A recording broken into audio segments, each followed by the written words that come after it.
Minute for everyone to trickle in. Get my chat going. We got the live chat happening. And hope everyone's doing good. My name's Cliff. I'm the owner of Curry Custom Cutlery. We're going to be doing about a 2-hour live stream today. We got a whole bunch of videos, a whole bunch of knives to put to video for you guys. We have some Japanese knives, some kitchen knives. We've got a whole bunch of stuff, pocket knives. And we're going to be discussing about the things I'll be doing here in the next few months. Stick around, grab a cup of coffee or something, and enjoy us. Hang out.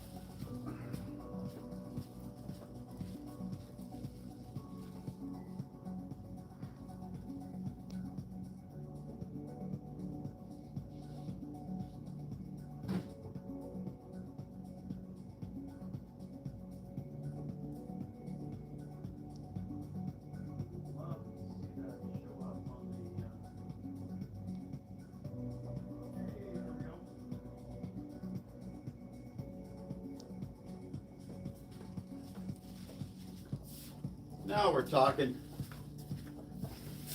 I started the live stream a few minutes ago, but it was in unlisted mode for some reason. And yeah, technology, right? Don't figure the guy that did it his whole life doesn't know how to do it anymore.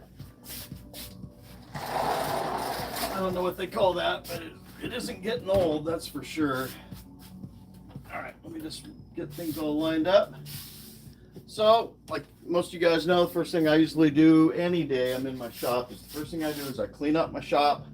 So I've got a nice work area, nice smooth workflow. We have a pretty basic workflow. The 1x30s, we have a coarse grit step, we have a refining grit step, then we have a stropping step. We have the 2-inch machine over there in the corner. Edge trailing. We have dust collection in place. This is a spark shield if we need it. We have dust collection. We're going to work on getting some better lighting in here, but the dust collection pulls to another room, and we take it from there. What's our time frame on these? Whenever you want. Okay. I'll give you a shot later today. I'm on good live stream right now. Oh, cool. So we will knock them out for you. Okay. And I will give you a message. So make sure you got your phone number. Okay, I might be back probably tomorrow, honestly. Okay, that's even better. Yeah. Either way, I'll message you. Thank Great. Thank you. I like that. It's the boots. I like boots. Country boots. Right. Name again. Naya. Naya. N-A-Y-A. That's, I just have trouble remembering how to spell it. Phone number. 808-250-1521. Yeah. I got you guys. Those things out there. Good. Chill. Yeah, they're chill. Okay. Yep. If you're good, I will. Yep, I'm good. I'll take care of you, and then I'll message you guys a little bit later. Okay, thank you. Yep. Have a great day. You too.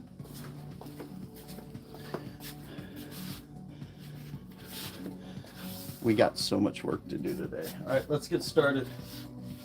So what was I saying about cleaning up the shop area? It's pretty smooth, simple workflow. If I got to do heavy work or restoration, I come over here. Got the Scotch-Brite set up for now, or we can do regrinds on them. Then I got my basic 3-step sharpening process, leaves a bitey edge. And then if we need serrations, we got our little serration stations up on the top. Simple. You don't need more than that. Well, you do if you want to make it more complicated. Safety glasses.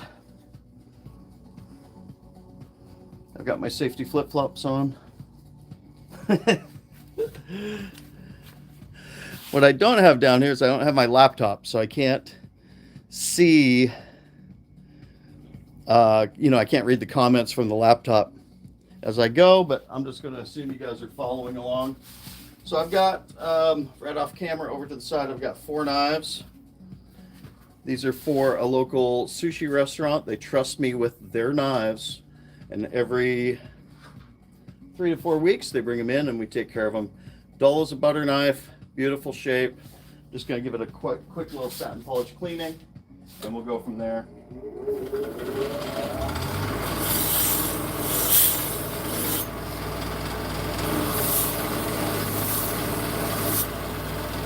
Okay. So that step's optional, but because I do it every time, they get a knife back that looks like it's reset and polished. Running Cubitron. I do have some new belts to test, but not today. Watching the light down the top tells me the minute that we've apexed.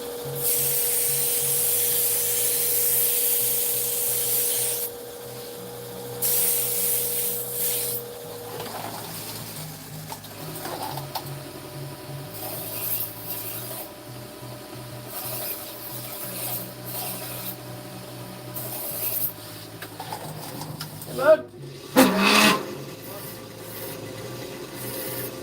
Los Los. How you doing? German. One thing I know how to say in German. Oh, if you haven't seen Foyer, here's how to say you get a light.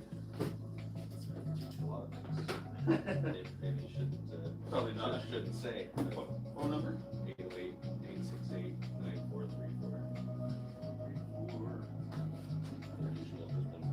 Yep. I'll give you a shot in a little bit.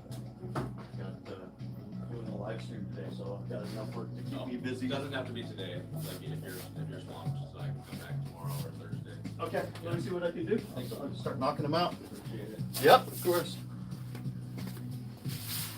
More work.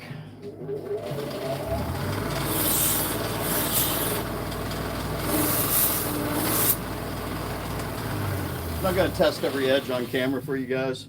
What I'm looking for is a fine bite. If you want to do your little 3-finger test, this is the one that tells your fingers don't slide to the side.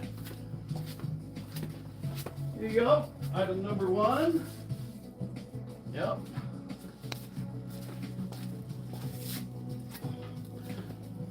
See, these are typically the beauties you would think that guys wouldn't trust to a belt sander guy. But these guys trust me. And what we do, this one is even got, see, I've just looked at it in the light. It's got a small bevel on this side and a smaller bevel on this side. So it's actually about a 70-30. And that's the way we've run it for these guys. So to do the knife itself is symmetrical. Let's be clear about this. The knife is symmetrical, but we put a slightly larger bevel on this side and a smaller bevel on this side because they like the way that feels when they're cutting. Probably because it simulates a single bevel to them. So if I needed to, depending on how it is, it doesn't need the first step. So we'll take it right on over. One of the beauties of the angle guide is that it stays at that same angle.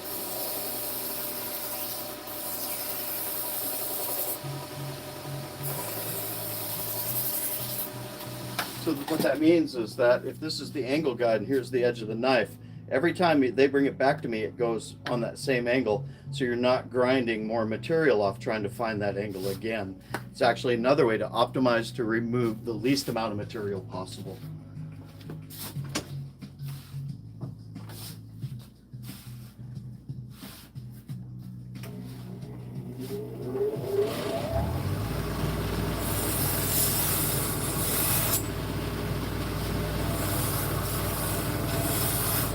It's a blue Scotch-Brite belt. Scotch-Brite belts are really good at doing flat on flat. So Scotch-Brite belt is a flat belt, and so it's really good at making a satin polish on a flat surface. Okay?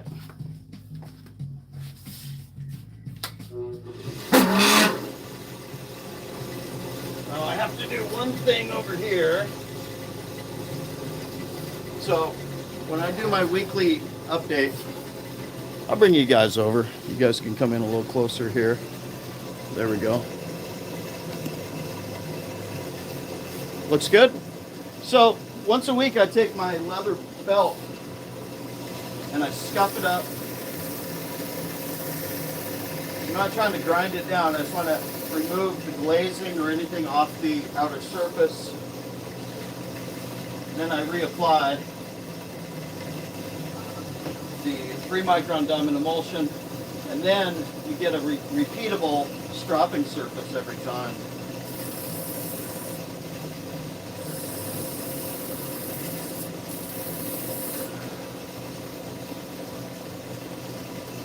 Beautiful edge. I won't do this every time, but so you guys.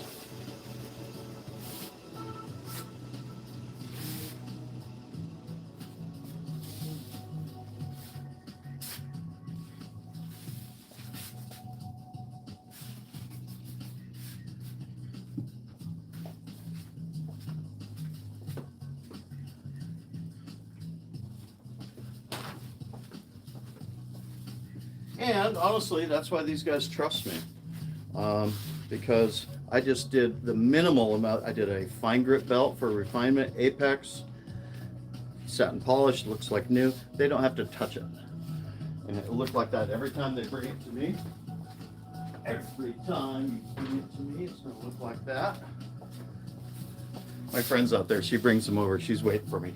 So if I sound like I'm rushing a little bit, it's because I don't want to keep her waiting. I'm not trying to show you how fast I can do it. I'm trying to be a courtesy to my customer. So this one just needs a light first step.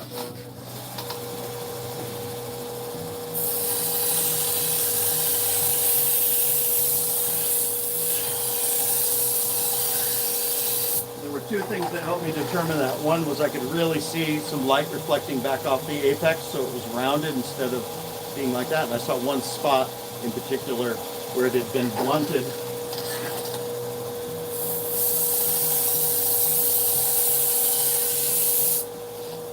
That's all that took, because I could see the white line where it apexed.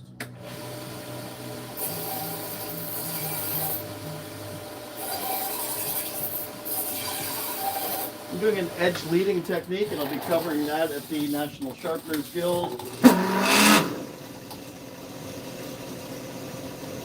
I'll be teaching there next month.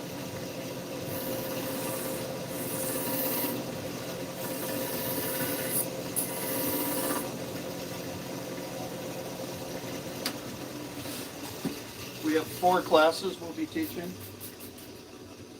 and all the topics I'm really excited to be teaching on.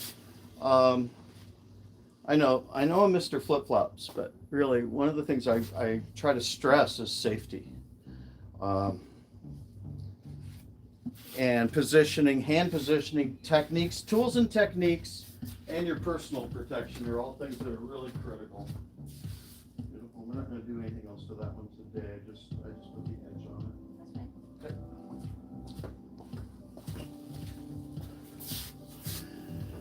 And the last one, a little cruddy, a little muddy, single bevel, and it's, when they say it's missing a tip, I'm looking for, that much of the tip to be gone, but I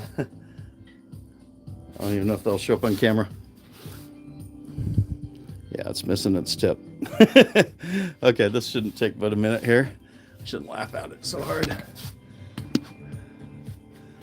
All right. So I'm just going to start with a fine grit Scotch-Brite just to give it a quick polish. The belt is moving away from me.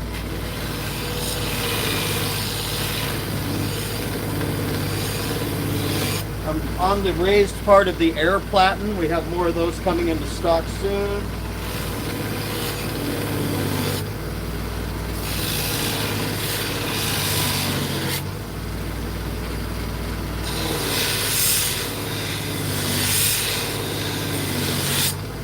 So I just treated it like three separate things. You got your flat, you got your concave back, and then you got your big primary bevel ground.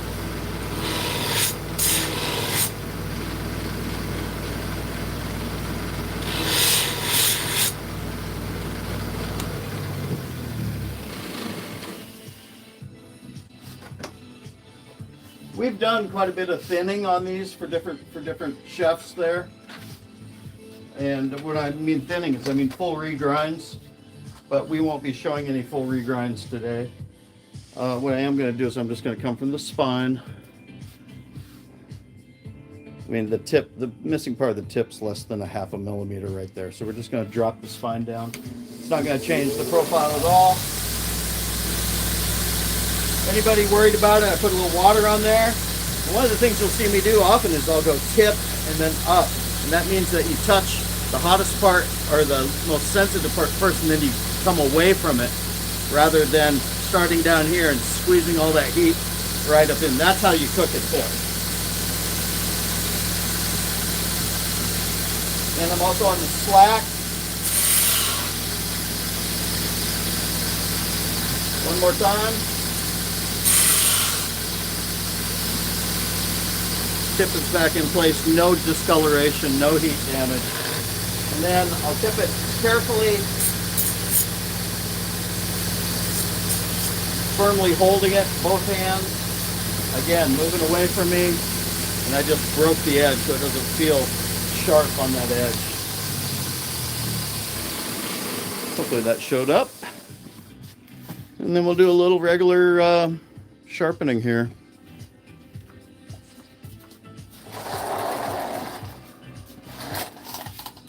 So a single bevel, if you put it on the flat, you're going to get a wide secondary bevel, or it's got a Japanese name, which I just don't appreciate having to memorize. But if I come down onto the flat, this bevel will be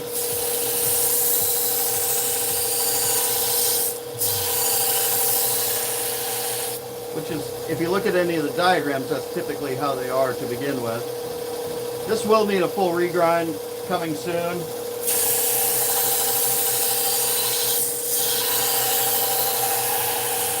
What I find is you regrind it flat about every 10th. Then you have to redo the full surface.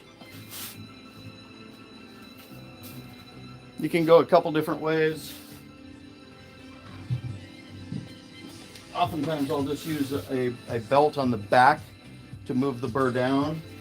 But if you want to be crazy about it, just pull the burr back with that. That's all you got to do. So the burr was going this way. I just pulled it back, moved it to the front. Now that it's on the front, I can actually see it under the light. And the edge leading step will cut it off. Pull it back one more time. Cut it off one more time.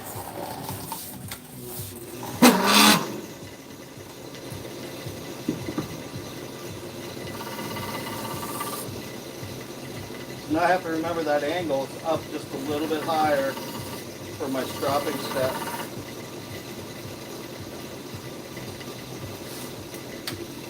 You'll know you get it right when you can just feel it with your finger. Or you do a little bit of practice. So that's sticky slicey.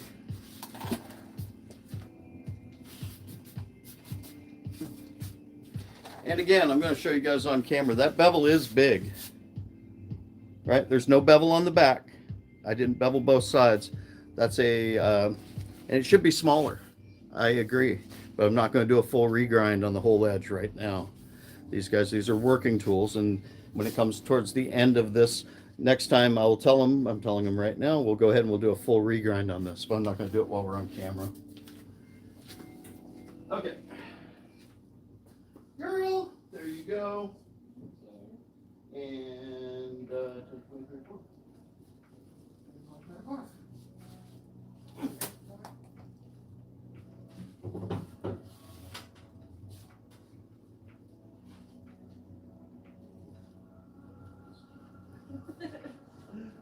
oh, you don't have to tip me $100. No.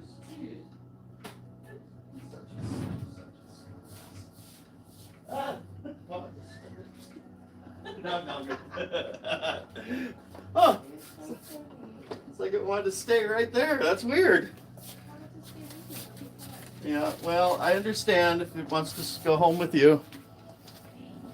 All right, my dear, have a great day. Want to wave? Want to smile? Wave for the people? All right, we'll see you next time. You too. We got a bunch to crunch.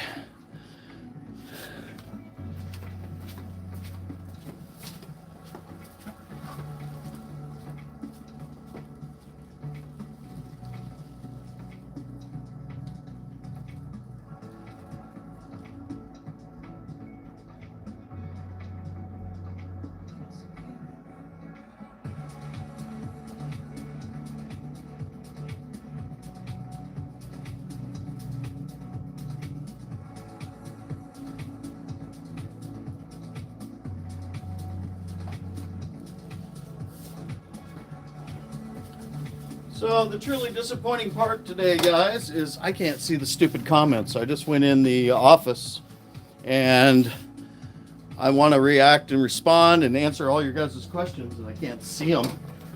Maybe I can get them up here on. Oh, there it is. I got it. No, we're good. Somebody give me a thumbs up if we're still here. Shit.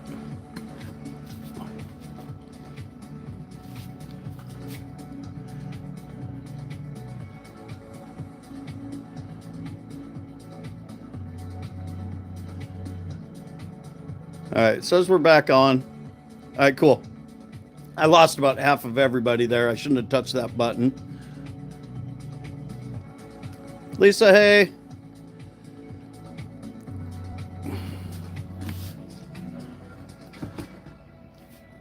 While we're waiting for everyone to come back in, I'll give you just a quick view outside and inside because things have changed a little bit. We are running a full dust extraction system, but I've also enclosed the entire area. I'm now the boy in a plastic bubble. Sorry about the interrupt, you guys. I won't touch anything again, I promise. So I've got the... yeah, we're all fully enclosed in here, and then I have dust extraction pipes and tubes that run and pull the dust out of here. And then, so that way the rest of the shop doesn't get that. Here's a little quick look behind the scenes of my shop, if you guys haven't seen it in a while. We got 15,000 products on the way. That's going to fill up these shelves, and we got all these new products coming in too. So that's all part of it. Alexa, turn on the shop. There we go. Turn on the lights. And then this is our packing shipping station. Packing supplies, some of them. And this right up here, if you don't have one of these, it's made by Wen, and you can get it for just over $100. And it's a HEPA filtered dust extraction for the entire room. And Jim, no. Bad Jim. So this is Dennis Brooks is the one that turned me on to this, the Wen dust extractor. It's basically a squirrel cage fan and a double HEPA filtration system. It works amazing. So this is the rest of it though. Since I put this in place and blew out the room, everything's been really good. As far as, it does get a little muggy in here though. But then we do have the dust extractors at all the workstations. It makes a huge difference. Jim, looking forward to seeing you in, what, 6 weeks? I am excited for some Kansas City. So for those that don't know, we're going to be, I'll be attending the National Sharpeners Guild annual convention event. It'll be in Kansas City, Missouri. And there'll be some of the best sharpeners, best sharpening instructors from across the United States there teaching, hosting sharpening events, classes. And it's going to be a lot of fun. Jim, you can tell everybody, if you're still in here, just let everybody know what you'll be teaching on. Jim is one of my mentors that's helped me learn the craft as we keep learning all together. And let me just answer a few questions for everybody while I'm here, and we're doing that.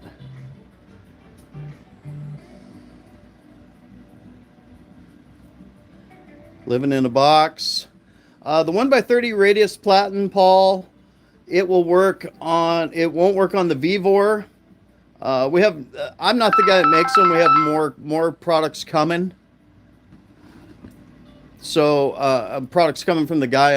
At this point, I'm the exclusive distributor for the air platens. He has a 1-inch version I know we're working on. That's a clip-on, but that won't go.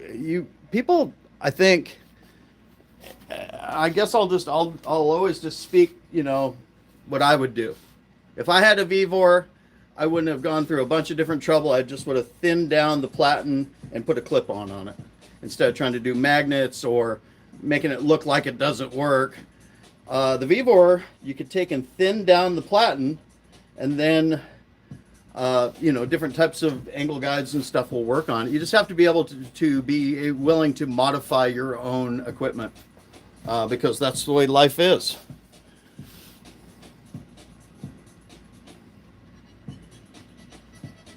So yeah, Jim's going to be doing scissor repair in the field, dealing with tough scissors, which he's helped me troubleshoot several of mine that were beyond my skill level at the time. There's just all kinds of wonky things that you find. Nice. I like that one, Jim, on the 70% growth. That's an area that it's one of the areas I talk about too, is, your method, your tools and your techniques determine your throughput. And it's one of the reasons why I like to have my clean work area that I'm always going on and on about, and why you want to try to minimize or optimize the number of steps you have, even my workflow. So before this, I did electronic repair. You bring in an item on this side, you work it through, and at the end of the day, you put it back in its completed spot and you put it on the shelf. It's pretty simple. But if it's not all in one central area or one easy way to work, then it becomes time consuming. Even the techniques I use for my method for my swiping reduce a little bit of time. So you'll see me sometimes where I will start this way and then I'll come back. Well, part of that is because of the heat, and if you start at the tip, then you're coming to the back, so you're removing the heat. But as I'm coming back this way, then I flip, and then I swipe, and I'm already moving this direction, and then I set down. So instead of coming all the way over to this side, and then having to come all the way over here,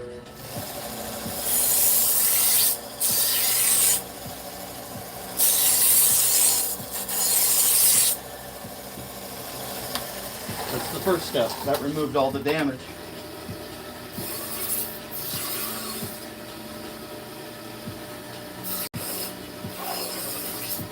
And then I check the bolster if it needs it. My angry little stropping machine.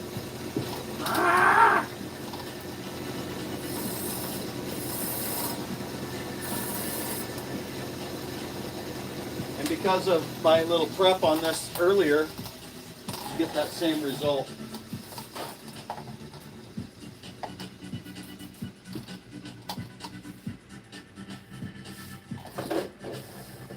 I'll usually do 5 or 6 and then I'll call the customer.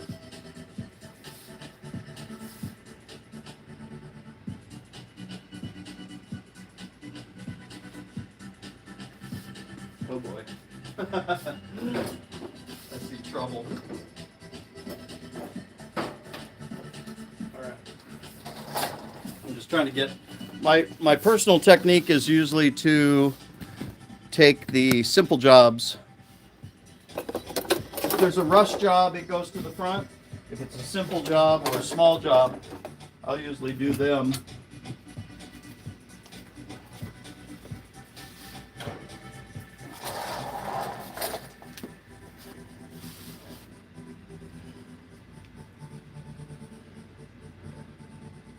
Yeah, the 1x30s are space efficient.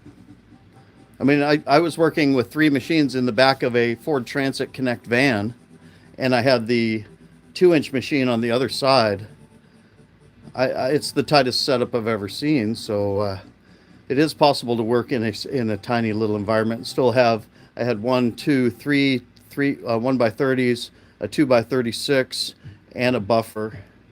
At one point, I even had a 10-inch clipper blade machine in the corner as well.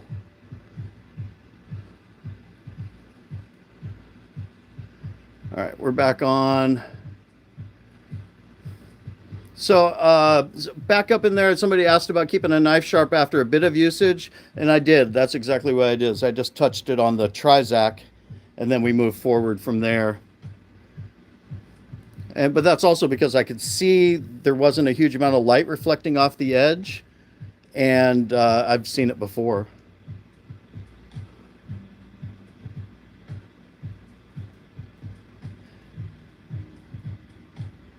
Yeah, blade thinning is important, but oftentimes it's over exaggerated. I mean, Stan, geometry and blade geometry is important,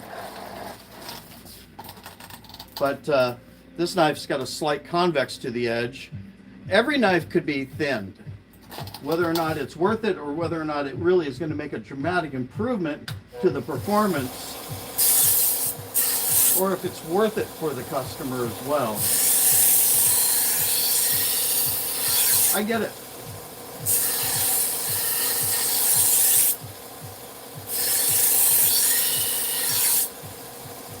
You know, we all have our, you could talk to mountain climbers and they're going to have their, this gear is important. Carabiner is the most important. For me, the edge is the most important.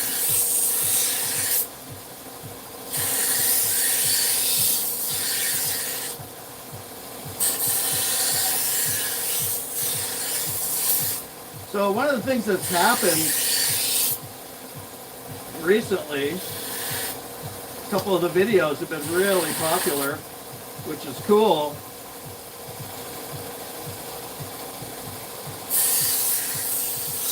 But I think things have shifted a little bit. I don't know. I do these videos to demonstrate technique, not to show you how perfect I am. I think people sometimes are looking for a mistake just to verify their own confirmation bias that maybe that guy isn't as good as he thinks he is. It just kind of takes all the fun out of it, to be honest. Not for me, because I know why I'm doing it. So I just took that right there. It was elf shoed, and it had a little bit of a, you know, fat belly on it. And we just ground that in. Did not remove a lot. Now some guys will want to come down into this area right there more. If it's a real, you know, if it's got the real thing like a fillet knife, you can flip it over and then just lightly brush it up in there.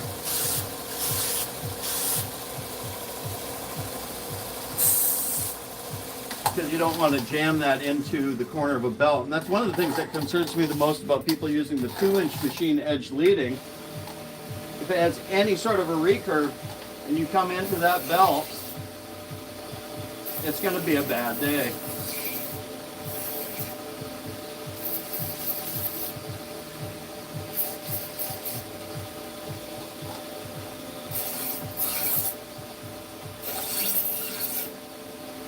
Yeah, the teacher role.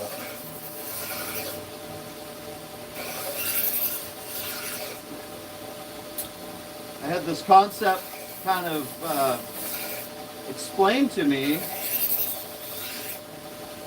that when you're in the front of the classroom teaching, you don't give all your attention to the guy throwing spit wads in the back corner, right? Not that that's any of you guys, but I'm saying like,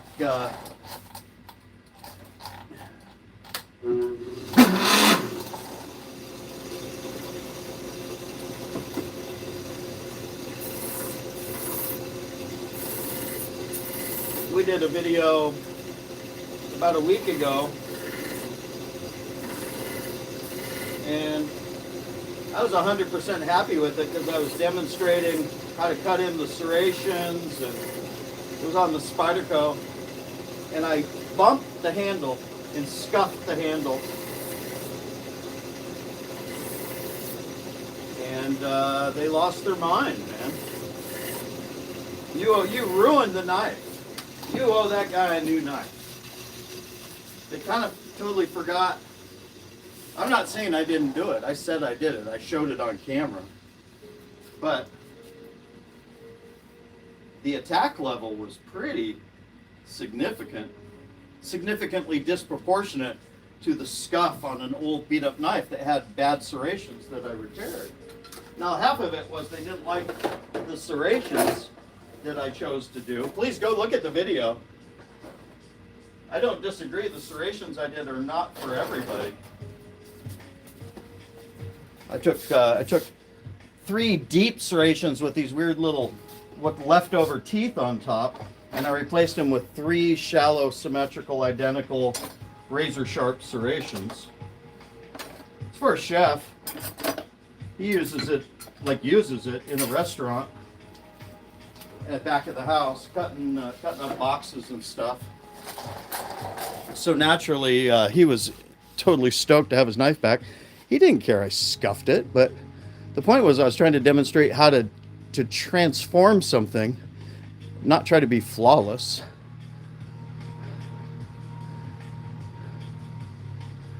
I don't know. Hurt my feelings. Welcome to the party. Thank you for joining us.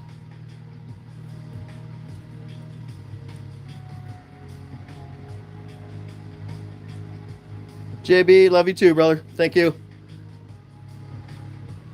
Honing steels, I did a video on them and people said I wasn't using the steel right, but there's different types of honing steels too. Honing is a weird word.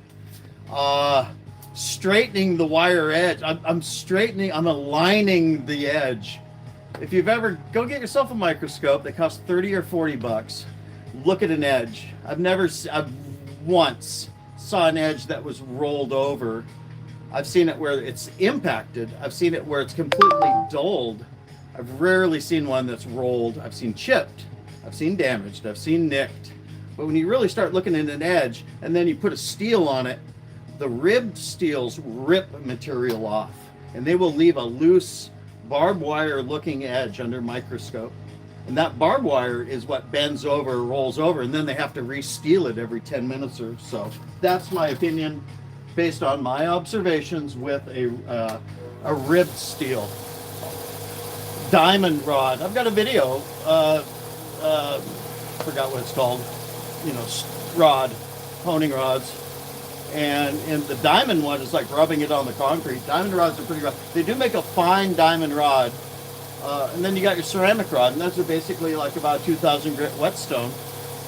I've actually sharpened a single bevel knife, demonstrated it for a customer, how he could maintain his single bevel knife with a ceramic honing rod by placing it flat on the back to move it this way, and then coming over and going edge leading on the, the fine little apex bevel.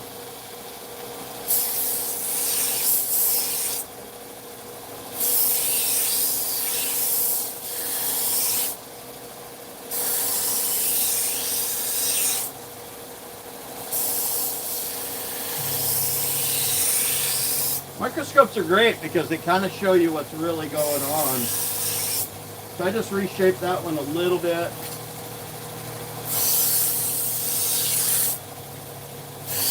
If you ever see me stop out towards the tip and then push back, I'm pushing back a little harder because I was getting rid of a little bump there. Then I'll take this one doesn't have a bolster, but I don't like the way it looks. So I'm just going to gently roll that over. Cosmetic thing.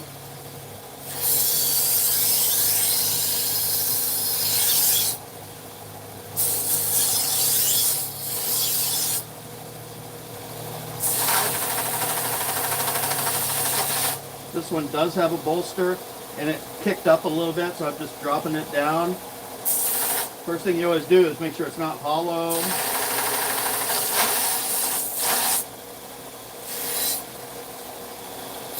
And I'll do different things with my bolster. Sometimes I'll do a full taper.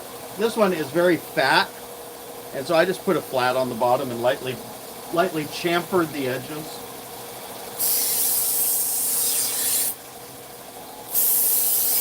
This kind of goes back to that conversation earlier about thinning of knives. These are a prep cook's work knives. He's going to go chop the snot out of them.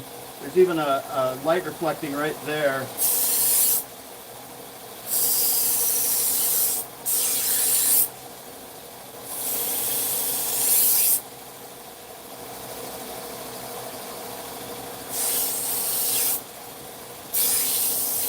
There we go. There's that dreaded fillet where you gotta watch that part. What you can kind of do is do this. And then a lot of people struggle with the thin little tip right up here at the angle guide. I'm just using my thumb.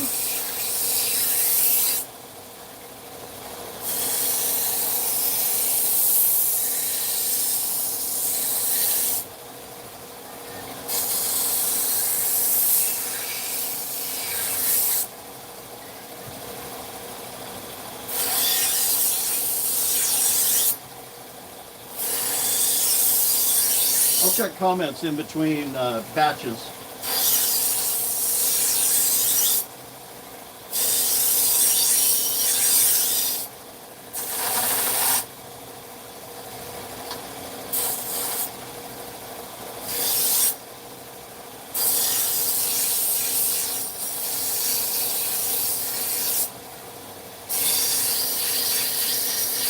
There was a little bit, I don't know what you want to call it, a hump right there. It's pretty common, you see a hump right in that area. I'll usually just go 1, 2, 3, blend it together. 1, 2, 3, blend it together.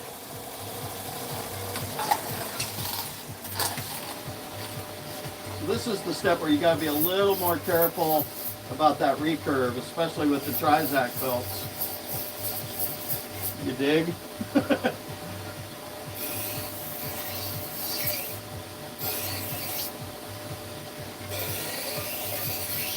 I don't care if it's a 1 inch or a 2 inch belt.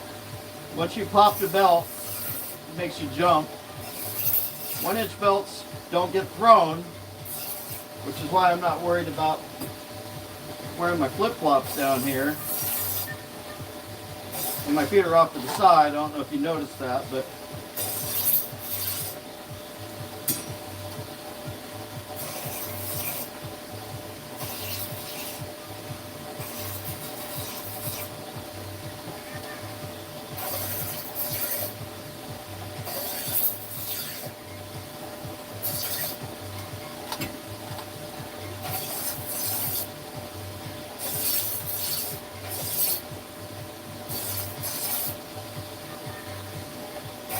yep, posture and safety.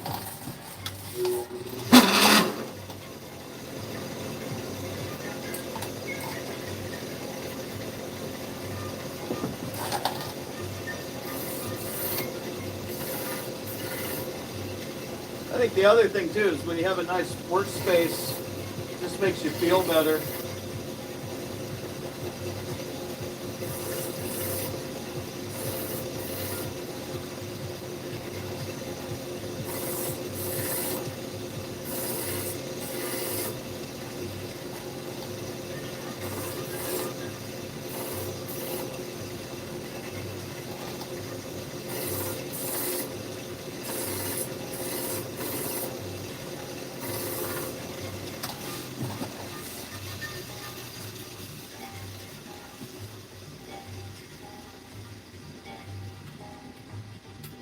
Rubbing alcohol is the white, removes the dust, any compound.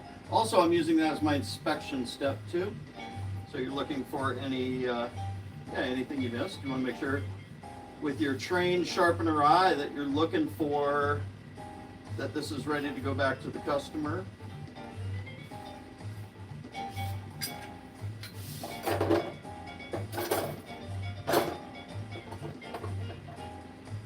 Gently, you don't want to smack them.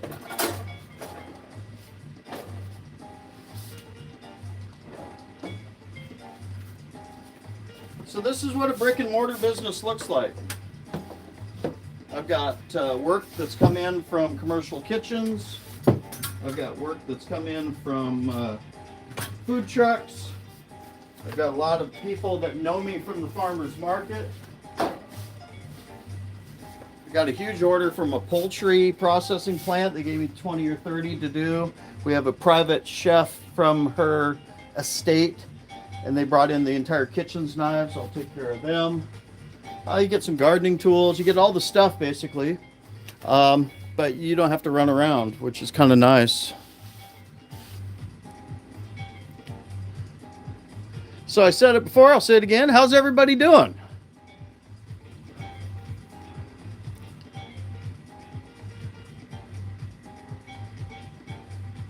The respirator, I do. I do wear respirators. The dust collectors will take out about 90%, 95%, especially when they're on the machine, like this one right here.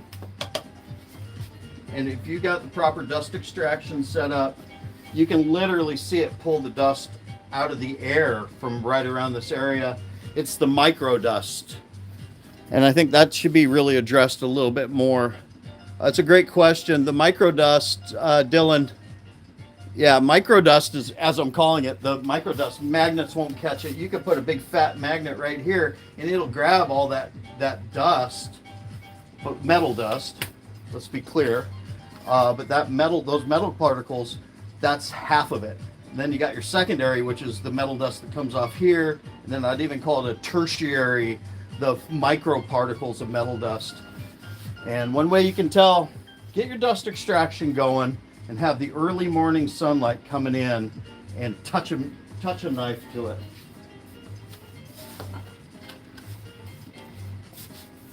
Yeah, the magic glitter. It's a big concern for real. And it needs all the attention it can be.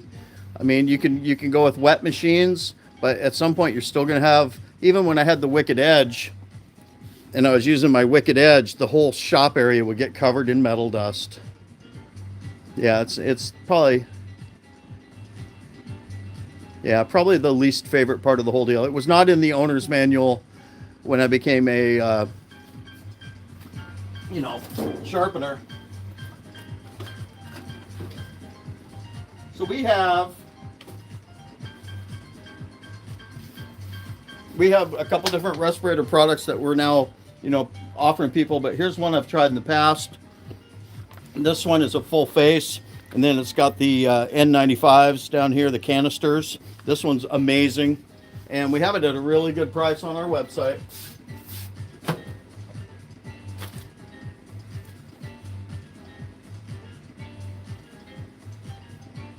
And then every day I still wear I'm looking for it off camera here. No, it's right here at my feet. I've got a really nice one with the foam. And this is a one-way valve. This one works really good. And then I even just keep a lightweight one. I just cleaned it off the bench, and so now I can't find it, but just the little ones, kind of our COVID masks, basically. Yeah.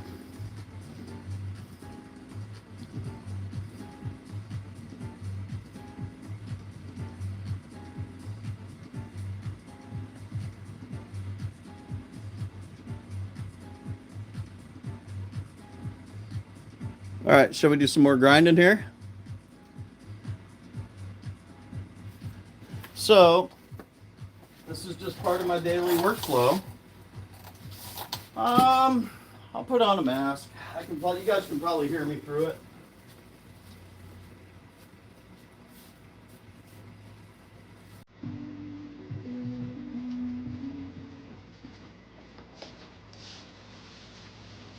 Yeah, here's the ones we've got on our website. Super cheap, super affordable.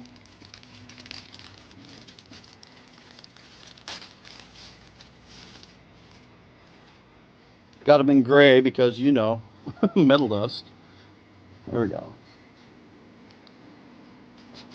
These ones attach really good. They're not too big. You guys still hear me okay? Yeah.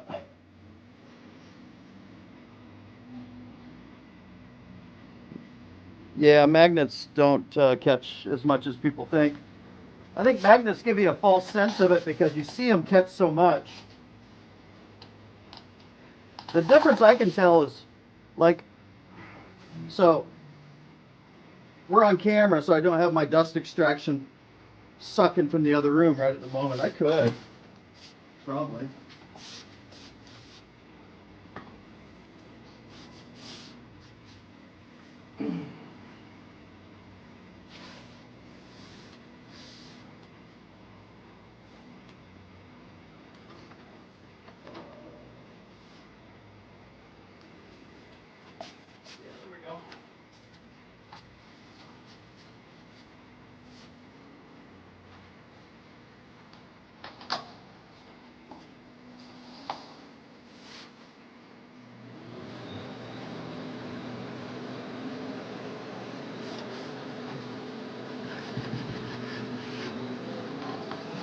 You can also use it to clean up your bench too, which is really nice.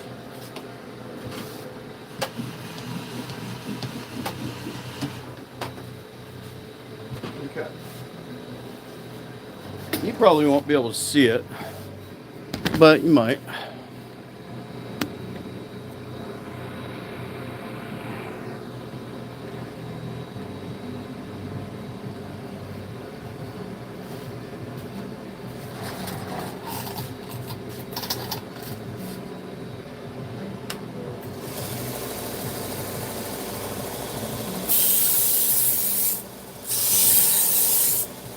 Just a little bit comes up to here, but then you can watch it gets pulled back down into the machine. Yeah, I can't. You guys can't hear me.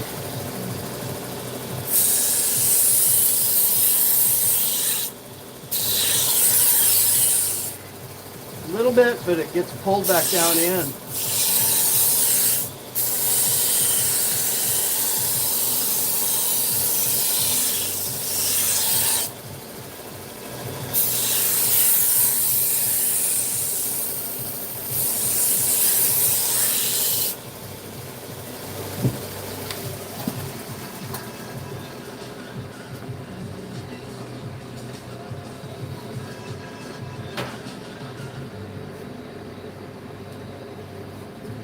Here's the other super cool thing.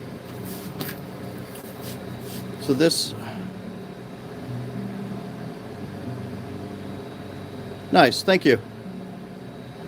So this is a backpack vac.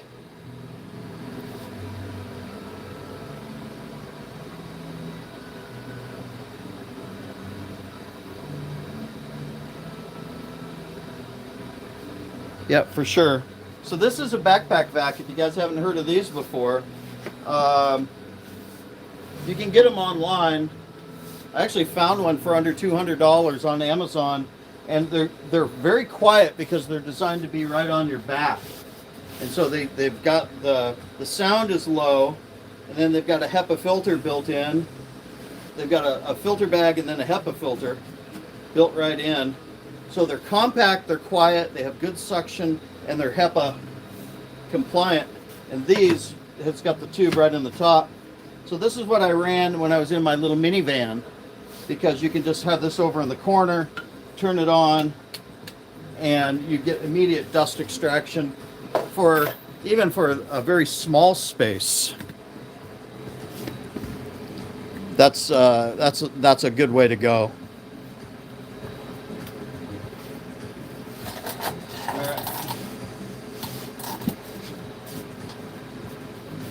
So if you guys can hear me, I'll put the mask on. I don't mind wearing it. I just don't want to have it.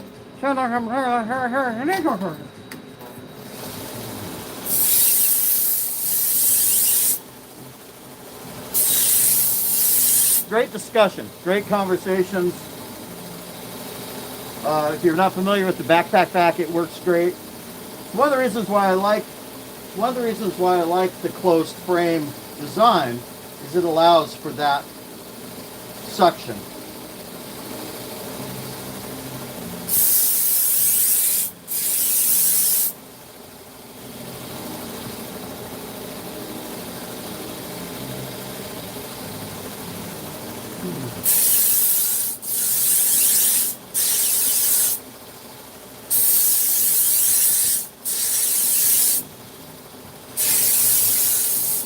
still see it floating.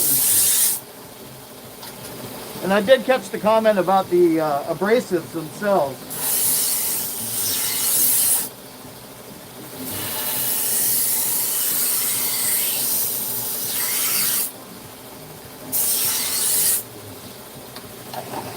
That's a great, it's fighting me, guys. I'm just gonna not.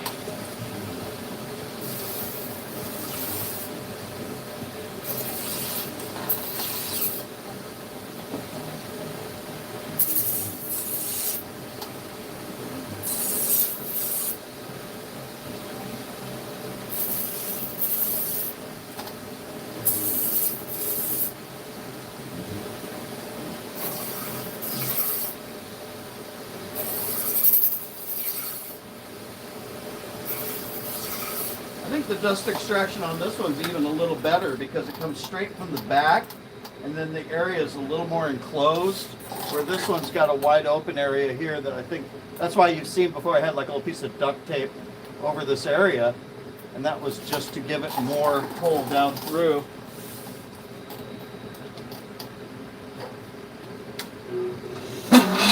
Just gonna scuff this up a little bit more. I was talking earlier about how I do it once a week, if not more. The belt will get glazed feeling.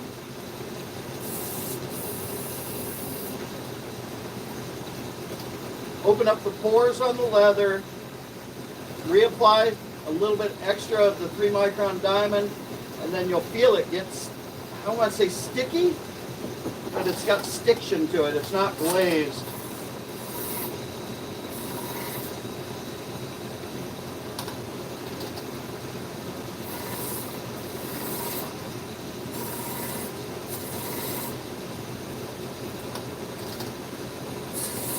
So I'll finish these, then we'll do something different.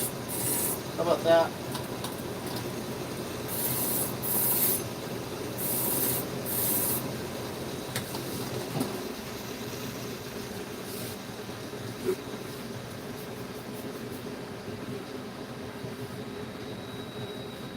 So this is actually pretty cool because while we're talking about safety stuff, you're giving me you know, you're expanding on the conversation. There we go. Yeah, so we're expanding on the conversation, and I'm going to present a class on it, sharing what I know and adding to it what we've talked about.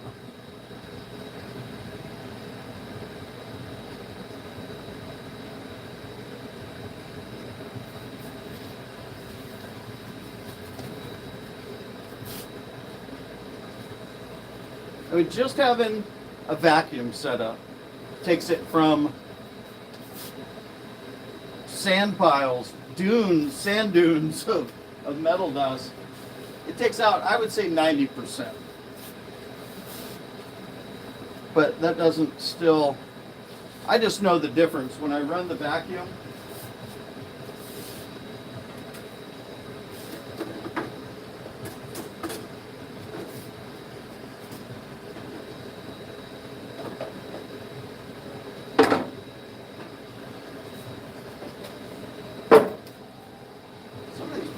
Coming to get their stuff.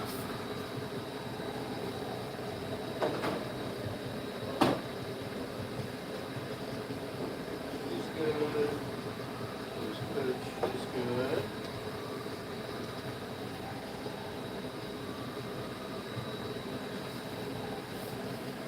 I got more kitchen knives. I got some kitchen scissors. I got a Roboku blade, or I got some pocket knives. I got everything, but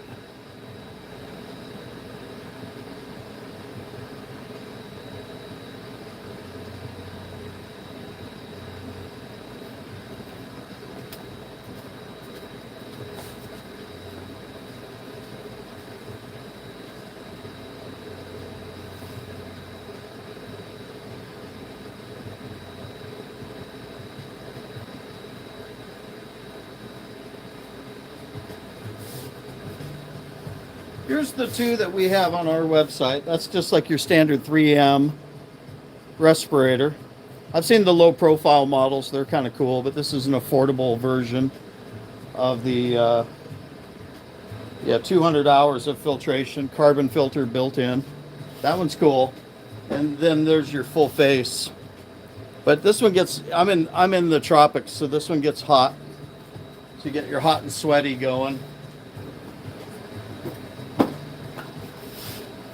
What would be cool is if there was one that you could put on, and I know they make them with, it's got the full circulation and the backpack, but they're $1,000 or more, I think. Also, I think they're kind of bulky.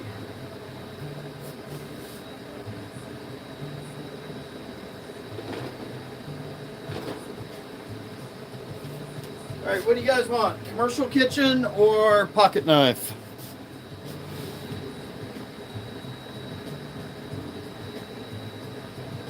Yeah, that's right.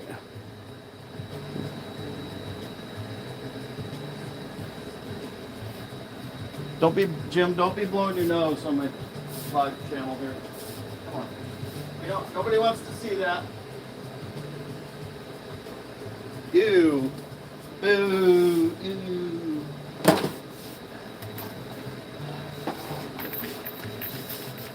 Woo.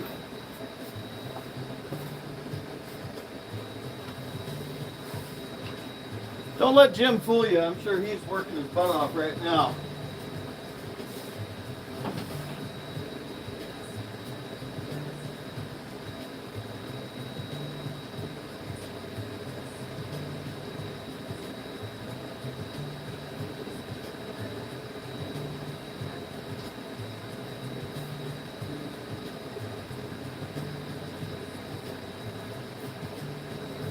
You guys make up your mind. Are we doing pocket knives or kitchen knives? Commercial, got it. All right, we'll do both.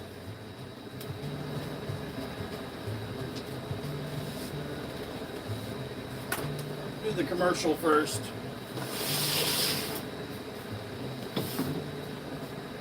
The other thing that's right off camera over here is my little prep table. So I'm doing clipper blades or anything else I need to do, I've got another available clean workspace.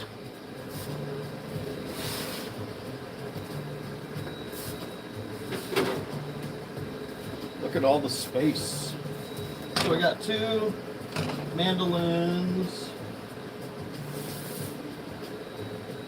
Roboku, a couple scissors, a little baby scissor, pen. I'm probably not going to sharpen the pen.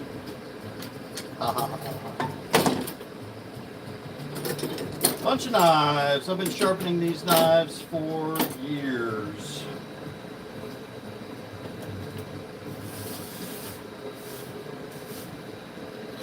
Some of them have even been thinned and they've gotten back down. So this used to be a shun. I mean, it still is a shun, but I've thinned it at least twice.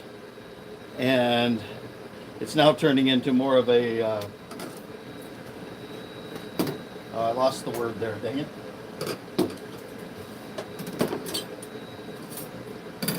Not quite a paring knife yet. Yeah, that's what happens, kids. Don't get old. All right. Okay, so here's a bunch of commercial kitchen knives. And this will be my prep talk for, the NSG. We're going to talk about commercial kitchen knives. They are different from Japanese knives. They, you want to have them have the best cutting performance, but they're not going to spend $50 to have every one of their kitchen knives thinned either. So there's shortcut ways you can do minor thinning. You can do performance enhancement without having to do full thinnings, and that keeps it affordable and repeatable for the customer. Also means your time is less and your profitability is more. Start with the Roboku. Do we need the disclaimer? Demonstrating. I'm not advocating that this is how I would do it if I was you. I'm just doing my work and you guys are following along. This was a coarse grit belt. I had the coarse grit belt on there for the tip because coarser grits mean less heat. This is an 80 grit. Still got some life in it. Might get a little noisy. Edge trailing. I don't like wearing gloves if I don't have to. Gloves can get snagged and caught in the things. That's another safety issue. What I am aware of is my grip, my positioning, and everything else. If this thing was to catch, this blade is going to come over here. I don't want my wrist in that way, so I'm holding everything that can get any of my squishy bits. I'm holding them out of the way. Ball.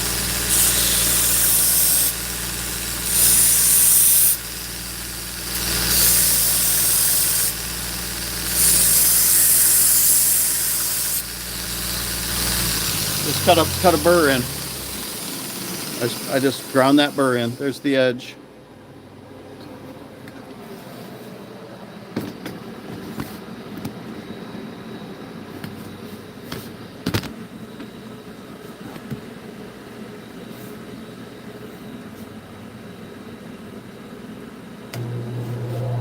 Same thing. I'm going to be very conscious of how I hold it. This wheel is moving away from me as well. So I just moved the burr back to the front. You can see the burr flying off.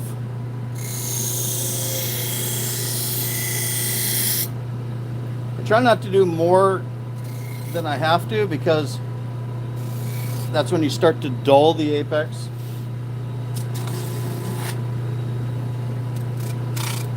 I don't recommend running it through things because if it has a burr or loose metal material on it and you run it through a piece of wood or something like that, that little V-neck of the wood will clog up with the little metal particles. Then you're just dragging the edge through those little metal particles. But you do you, right?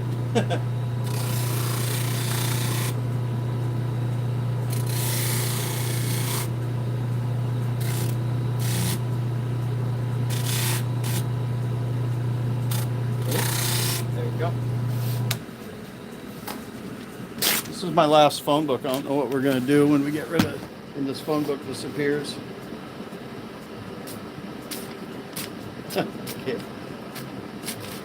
Can't do it and hold it at the same time. All right, well, it's sticking to my thumbnail. Just leave it at that, you guys.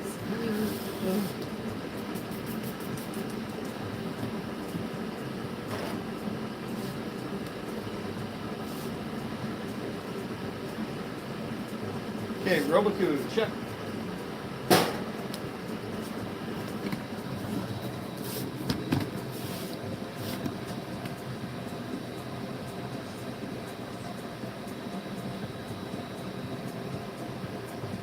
Yeah, Catfish Tony, that was a just a demo.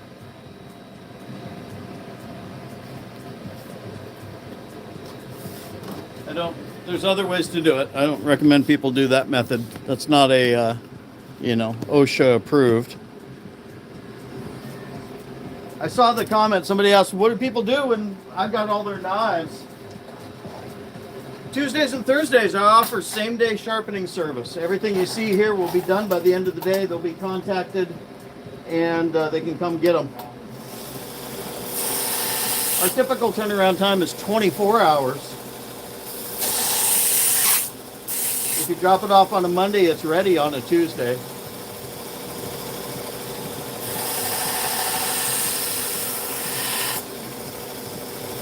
Main thing with these is you check for light, make sure there's no damage. I still see damage on the edge. I'm using the angle guide as a little resting platform, a little shelf.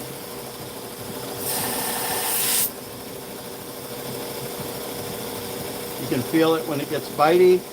Gently close off the burr. Make sure it closes all the way to the tip. If it doesn't close all the way to the tip, just grind a little bit of the heel off. You have to. If you can't close the heel anymore, every one of them will have a spot. It's either hitting here or here, or if it's done beyond that, then interestingly, the ones that understand it the most are veterinarians, doctors, because all their medical instruments have an end of life. So when you tell them, hey, this item is at the end of its life, they just go, oh, okay. But you try and tell that to a dog groomer about their clipper blade. Right, Jim?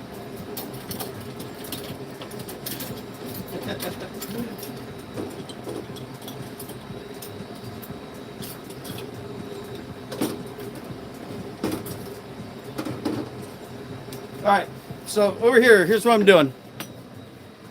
I think you guys will like this. For those that have stuck around this far, I've got in my hand a bunch of the little ones. And then I've got the serrated ones. These ones just need regular work or thinning. I'll do a little minor thinning on them. These are, I'm just going to set these down. I got too many in my hands. There's a serrated. This will probably be the end of the class for today. I'll take these little ones over here. So I'll take care of the ones. We'll get them out of the way. And then I've got 4 regrinds for people that want to see me do regrinds. How's that sound?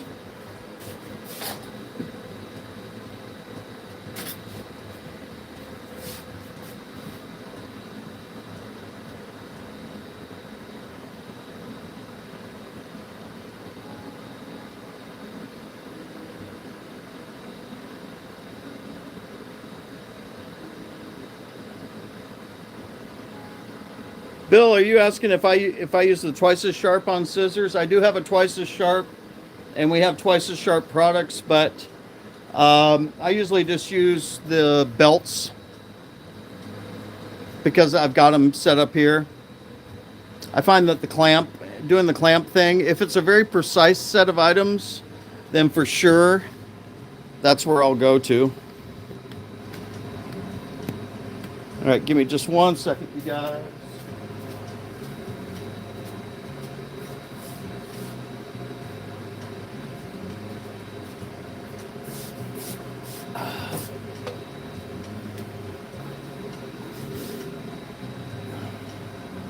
Okay, you guys ready to go? So I'm checking my belt. You know what would have been good would have been to put a belt on fresh. I might just do it now. We can count along.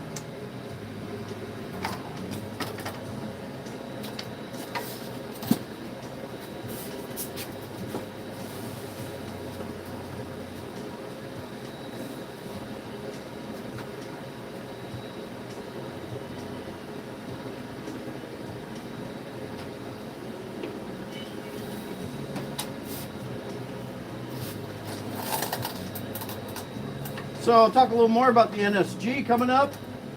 At the NSG, I'll be doing classes on safety, a theory class on edge leading and edge trailing, the benefits, the differences, techniques for that, why and when and how. Really, what's the deal? Uh-oh. And then we'll be doing a full class on kitchen knives, which is kind of what we're doing today. You're helping me kind of get fresh in my mind because I'm gonna do a map out a whole presentation. So we're talking about things that's giving me ideas about stuff I should talk about. So you're helping me again, and I enjoy hanging out with everybody, so it's cool. Then I got my pocket knives. And I'm going to do a serration workshop where I demonstrate, which maybe we'll get to that today. Let me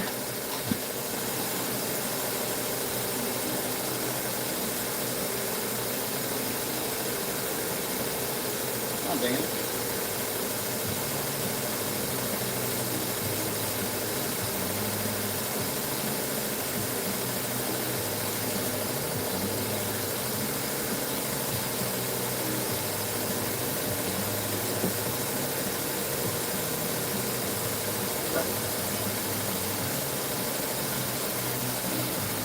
Okay, I'm just going to knock these out.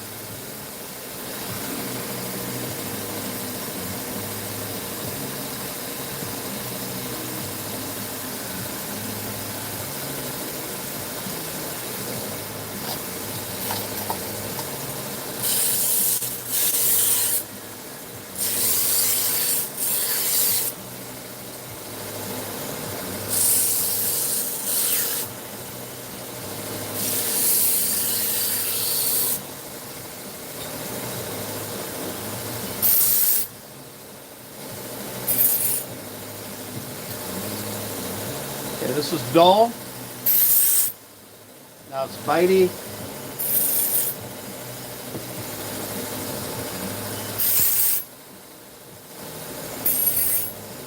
Won't be my last step. I'm just telling you what I'm doing. Bitey. If you need to, you can come up in here.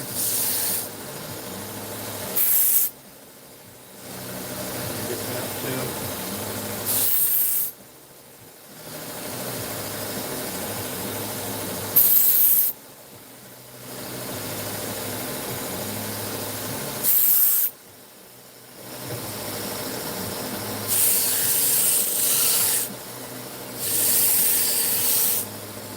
So a lot of these knives are coming to their end of life. What I just did is I took it from a sharp drop, because they have pull throughs and things that they use on site as well. I just blended it so it don't look so horrible. Here's a beautiful Tajiro. I'll probably go back and put a Scotch-Brite on that. Little baby guy.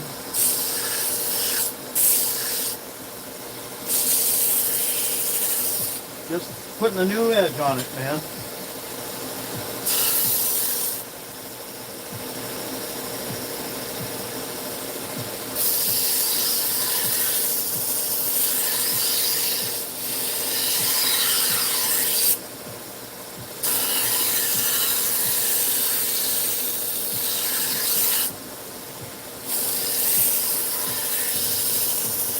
I know you can't see it, but there's a reason why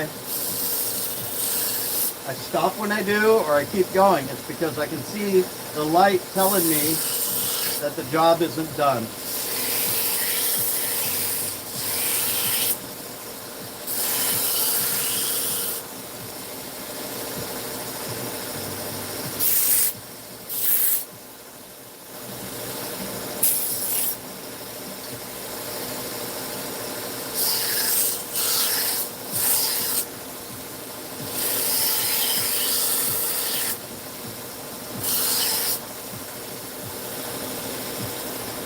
I don't like it when it just has got that little grind down in it, so I'll turn it sideways and I'll gently sort of taper that little right down there at the bottom.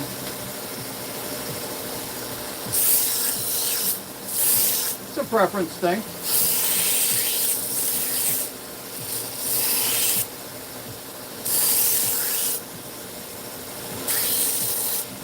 So what happens over time, you know, it gets, you're removing material, so right up there, it's still there. And then you can just lightly touch it into there, and then you can extend the edge out.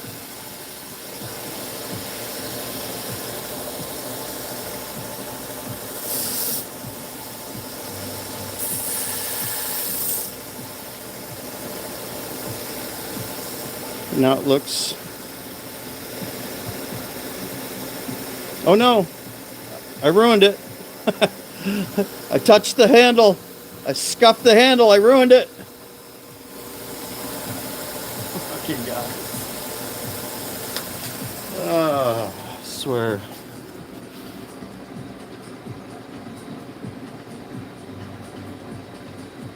What the hell?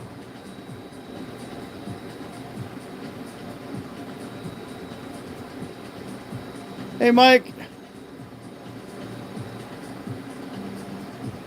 Mike, you're asking a question about the burr, but when you're going edge leading into the edge, you don't actually create a large burr. And that's one of the primary benefits to the edge leading sharpening method.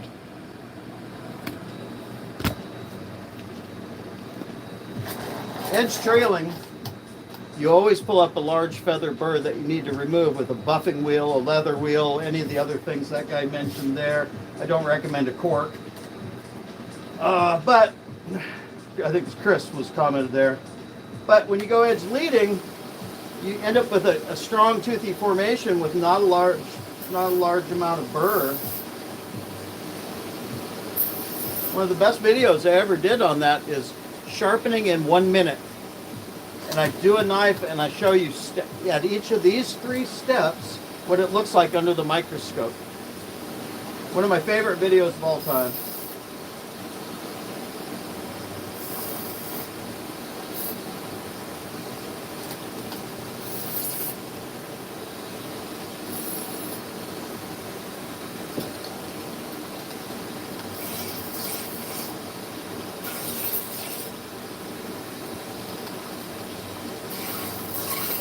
Let me just get through these real quick, you guys.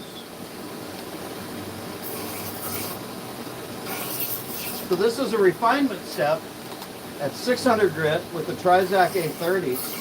It leaves a uniform scratch pattern and it refines those coarse grit scratches on the side. It refines them, but it also takes that rougher surface and brings it together. Again, edge leading, so you still don't have a large feather burr. When you have a large feather burr, you have to remove it.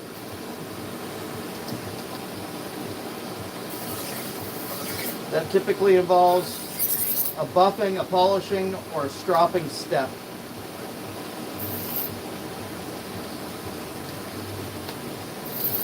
I know you guys are wondering what I'm doing with these steak knives. Just moving the burr around on that. So those I did edge trailing. You wouldn't go edge leading into the bitey teeth like that. So I went edge trailing. So I'm just moving the burr around a little bit. I'll probably go right up there to finish them on the Scotch-Brite wheel. Since Scotch-Brite wheels remove feather burrs really well. Okay, little guy, isn't that cute? There you go. There you go. Okay.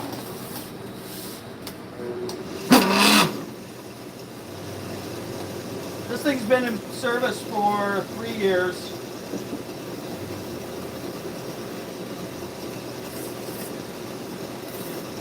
I'll have to check and see what's causing that. I've investigated it a couple times.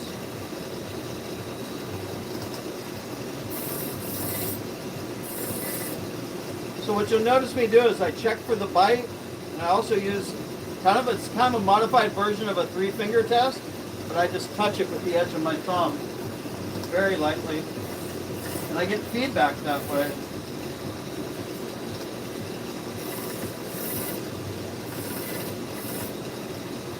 There's a Goldilocks zone, I call it. There's a Goldilocks zone where it will shave a hair but still have some bite to it. Normally I don't refer to kitchen knives and hair shaving in the same sentence. Nobody wants to hear that. One of the best pieces of advice I ever got from a professional chef was do not talk to a chef about how the knife you just sharpened for them is hair shaving anything. Ew. Alright? I never thought about it until they said it. They're going to go use it on food. Do they want to watch me shave my leg with it? Probably not.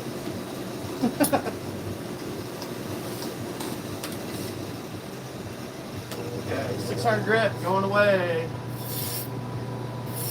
Just gonna move that burr off, tune it up. Move that burr. Light strop.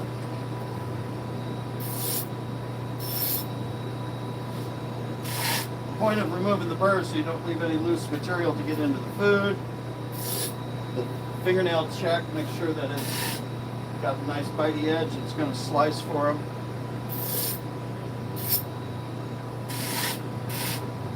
If you put too much gunk on your wheel, then you got to deal with getting compound out from in between the stake teeth, and that's no fun.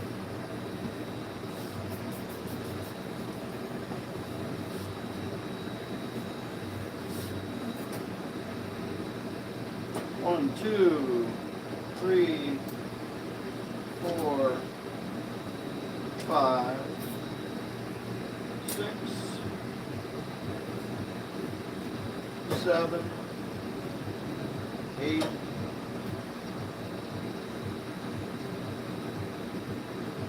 9, 10, 11, 12, 13, 14. That'll take about 10 minutes. While I was talking to you guys,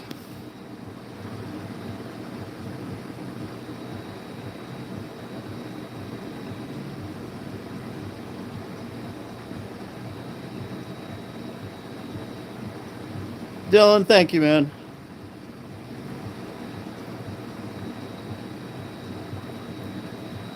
You know,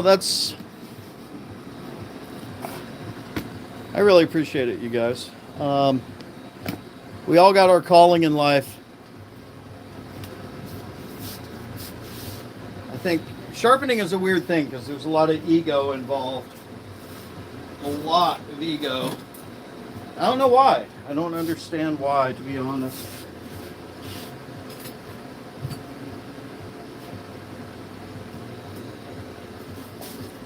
I don't know, some sort of man thing. I get man things. I'm from Alaska. I mean, we had some, you know, some guys up there, man, you know. Help you skin a deer and change a flat tire and sharpen a knife. But I don't know, knives are weird. There's people, I'm watching people make videos now trying to convince you that they're experienced, but they don't even know how to turn on the machine.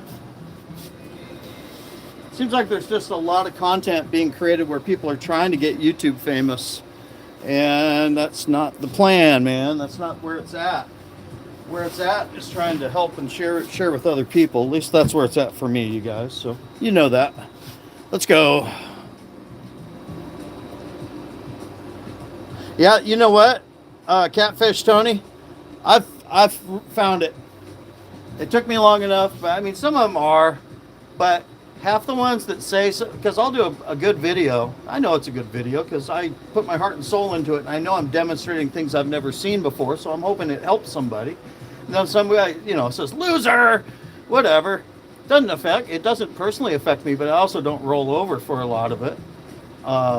You know, I don't get all butthurt about it, but also I'm not going to let them sit there and, you know, cause a problem in my chat like that. Anyways, you go look at who they are.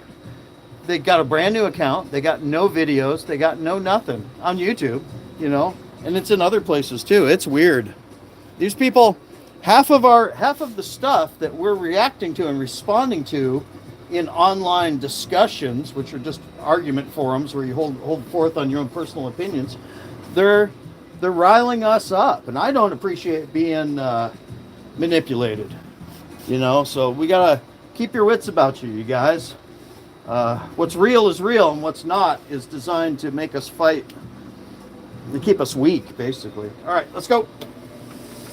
All right, before I go, sorry, we're not going. So here's the deal. I'm not going to thin this one, but I'm gonna do a little thinning on it. We'll call it a mini thinning, right? So this is the before.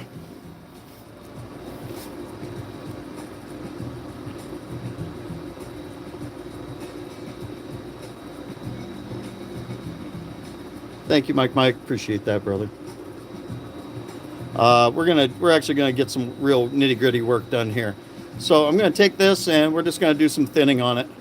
And if you're really gonna do some thinning, let me put that over here in the thin it pile. I'm gonna do the slightly taper the edge pile here. Okay. I'm just gonna talk what I'm gonna do. I'm gonna do that. The platen's at a little bit of an angle, so it might be a little deceptive. But let's call it about a 15 degree. I'm gonna cut in about a 15 degree bevel, bring up a burr, stop. Then I'm going to come down low and I'm going to blend that all together. So we're going to cut in our bevel, and then I'm going to come down low and kind of taper the sides up to that bevel. So it's a lowered bevel angle, and then we're going to taper the sides. Then we're going to satin polish it. Then we'll do a regular sharpening, send it on to work. But now we've improved its performance without spending a whole day. Give me 1 second here, guys. What's going on?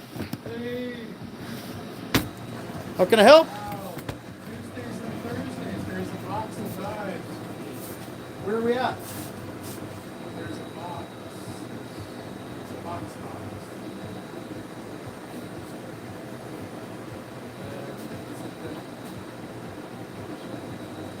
Well, that's the pockets. This one. Maybe. Yeah, these ones. Got it? I'll do them for you right now. What we got? Oh, that's stuff. Okay. All right, just got an audible pulled. I got this guy came in for his knives. I wasn't quite ready yet. Take me just a second now.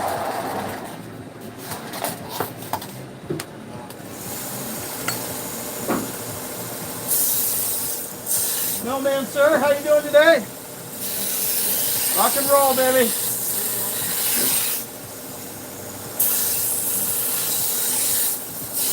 Shake and bake. Is it raining or is it just cooled off? It's raining off and off. I wonder if that's some of that storm coming in. Yeah. Bad time for the hurricane insurance to expire, huh?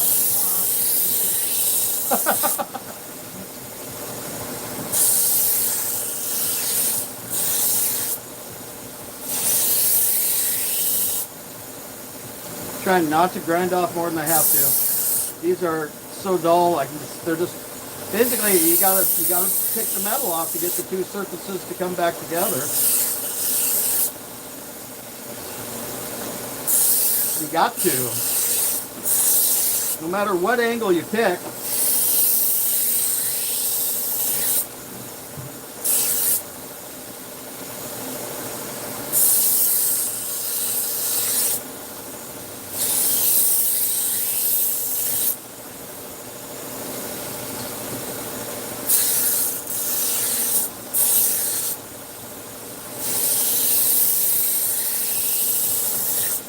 So these are, yes. You're using these? Oh, we're good.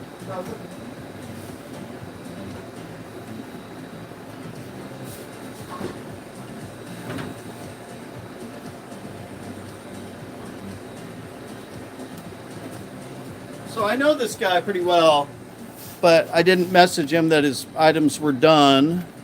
No biggie.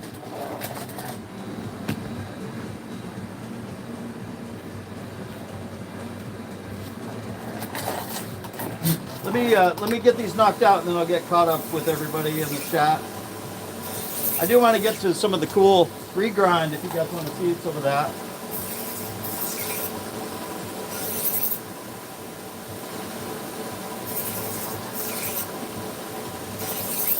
So this guy likes tiny knives. And when I say this guy, I mean him and his wife, I think. Almost every one of their knives are those little Victorinox, the little ones, and then they use them for veggie chopping. So I don't think they have a big knife that I've ever seen. I've been sharpening his little teeny knives for 5 or 6 years.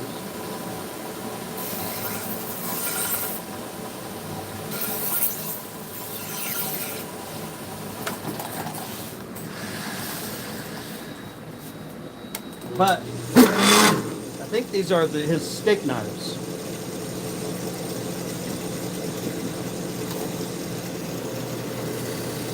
There we go. So I don't want to over strop them. Is kind of where I was going with that.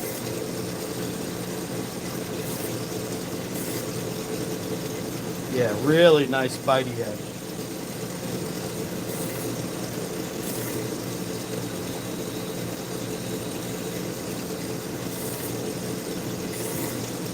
And I am pressing in kind of hard, but I'm pressing in hard at a lower angle.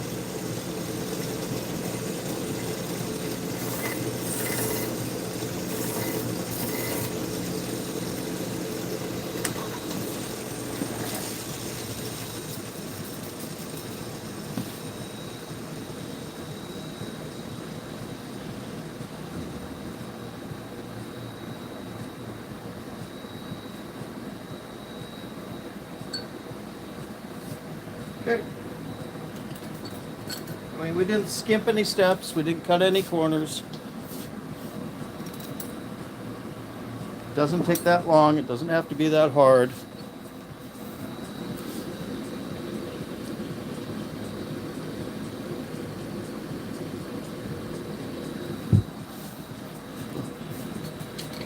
Here you go, sir.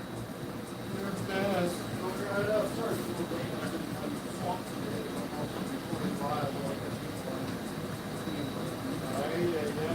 One, two, three, four, five, six, seven.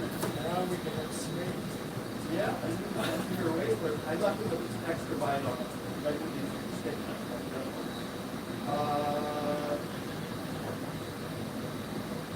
Look at that. Through this here. Mr. Andrews. Yeah. Alrighty, I'll leave you to it. Thank you so much, sir. Just Tuesdays and Thursdays, right? Tuesdays and Thursdays, I'm here. Okay, cool. Be well. Thank you, sir.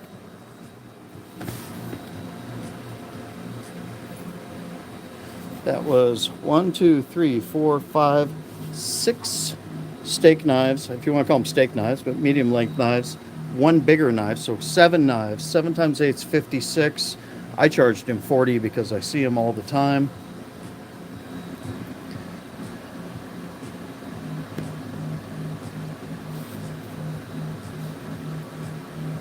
Well,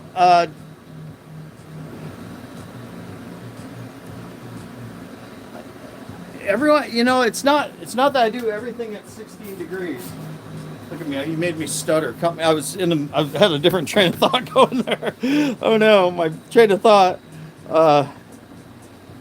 So with a customer like that, I see him all the time. You saw how long it took me to do that. What did it take? 5 minutes? Less than 5 minutes? Give him a 40, man. I took a little bit off. They're happy. They get the same result, and that's how you get a reputation. Is what I was saying. So most things. So to answer the angle degree question, I'll just give you my vibe on it. I've seen studies that a lot of metal after 12 degrees it'll crumple. It'll deform at the edge under a microscope. So I don't go below 12, inclusive. I'm sorry, per side. Shuns are at 15-ish, and they tend to be chippy. You've ever seen a shun knife and it's all chipped up? You come up 1 degree to 16 degrees, never chips again. Kitchen knives are at 18 or 19 degrees. They can easily come down to 16 degrees because they're slightly softer metal, but you'll also get improved cutting performance when you decrease the angle, always. This has been documented. So you decrease the angle, but not down into the danger zone at 12 to 14. You could go there, but I'm at a lower angle that works for everything. If it's a pocket knife or a kitchen knife and I need to go make it wider, I'm trying to think of where I've got one I can show you.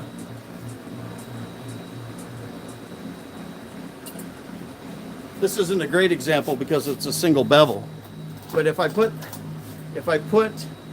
the knife, here's my angle guide, and it's at 15 degrees or 16 degrees.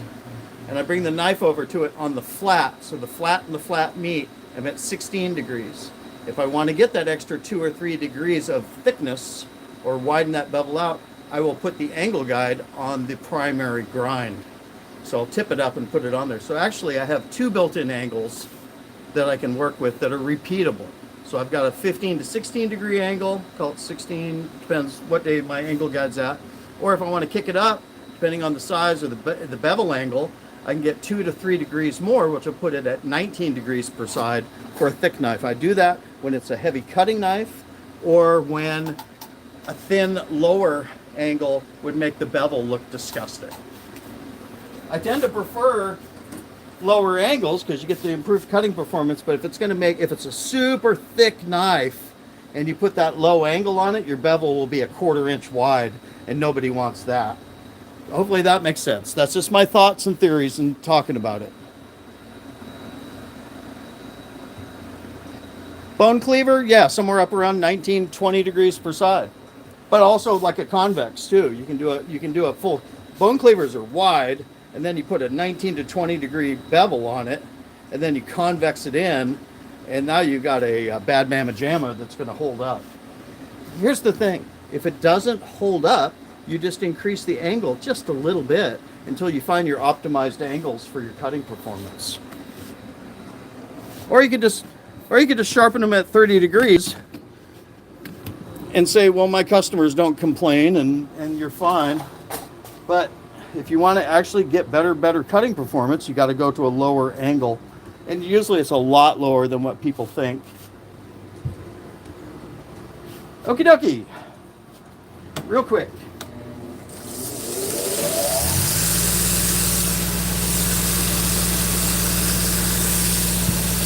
I'm going to get a little mister set up, so I'm open to suggestions for that. I don't want a full flood system. I'm looking at possible like lizard misters and things like that. Okay, so I'm just going to cut in. The other thing I do is I alternate back and forth.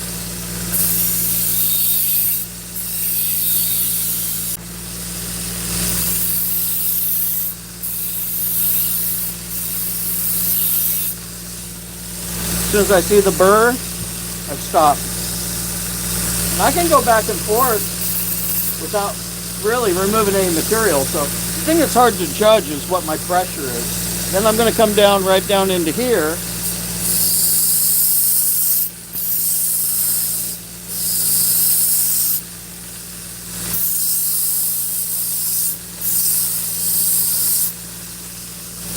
And that's just to taper and blend that side.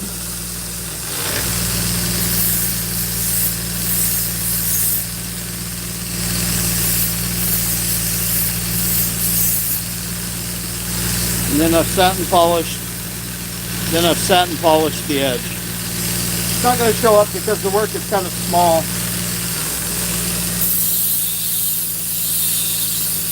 You could call this step a mini thinning step.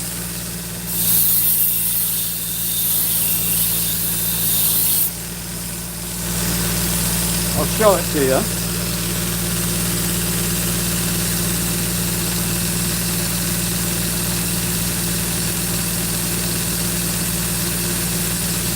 Hopefully that showed up. And then I'll come down low.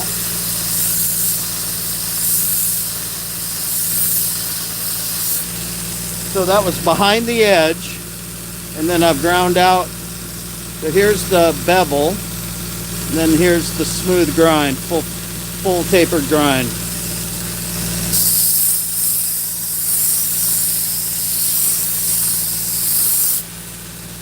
Full tapered grind. And then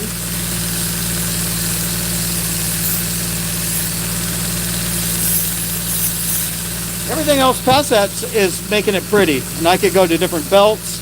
I could do multi-step, but a high luster satin polish.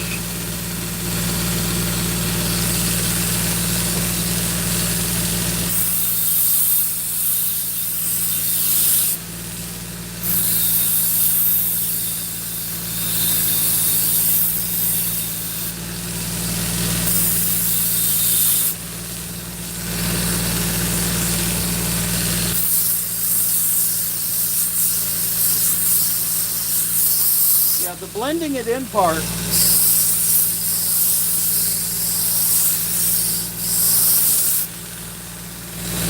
It also pushes back the ammonia line.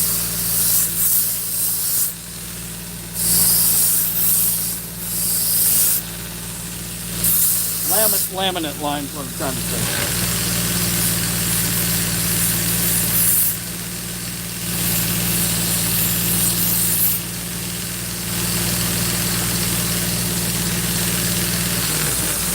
Okay. So it's thick.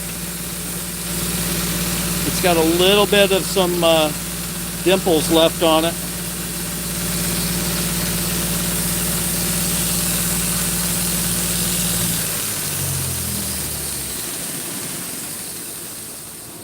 I guess we're just going to go into regrinds.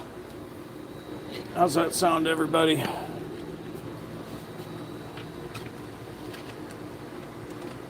Make sure I got the right belt on. You can go with an 80, and a lot of people do because you got to work your way back out of the grit steps. But I'm going to go with the Cubitron P80. What's our question here? Sorry, guys. I'll switch you around. I got you over in the corner. It's kind of in the way, so I'll move you out of the way.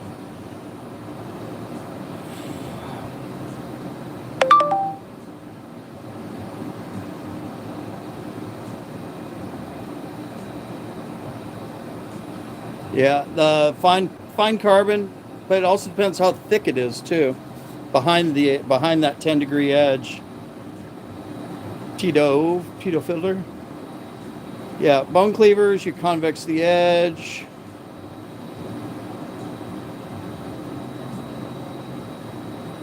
Yeah, right, Dylan. If you go down to a 12 or 13-degree angle, it's a laser. If you go lower than that, I had a couple on my YouTube videos that were all chipped up. Those were down at like 5 or 7 degrees. And people are yelling that the guy doesn't know how to use the knife. Well, the steel is at 5 to 7 for crying out loud. All right, let's do some grinding.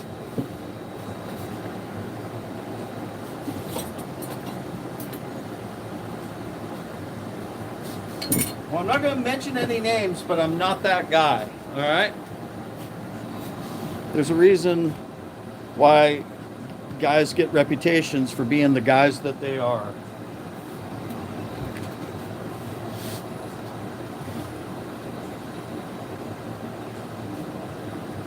Okay. The nice thing is when they're work knives and you know the people, this is where, after you've practiced and developed your skills, this is where you continue to improve your skills. So I've got two. Maybe I'll just focus on these two. So this one here is super thick. And you can see I've been doing some convex tapering and some other things over time. But we'll take this one down and we're going to grind it all the way out. Okay? And then this one. That's a single bevel. That's the one that's got the, remember we talked about it on that large, so that's a large secondary bevel. Yeah, it should never be that large.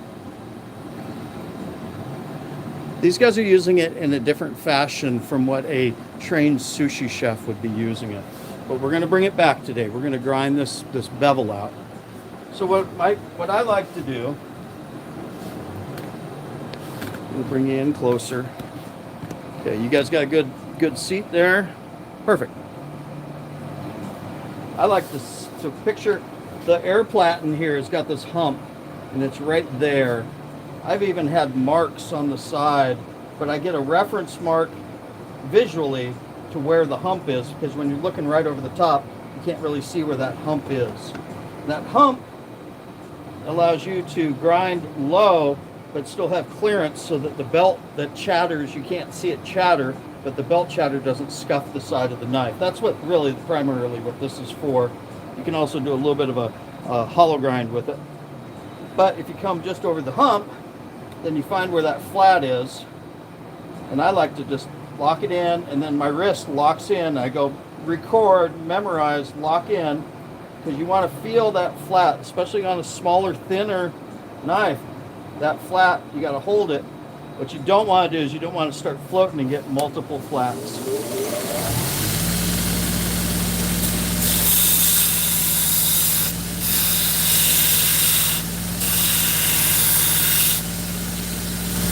So I did 3 solid cuts that I knew were flat just to lay it down.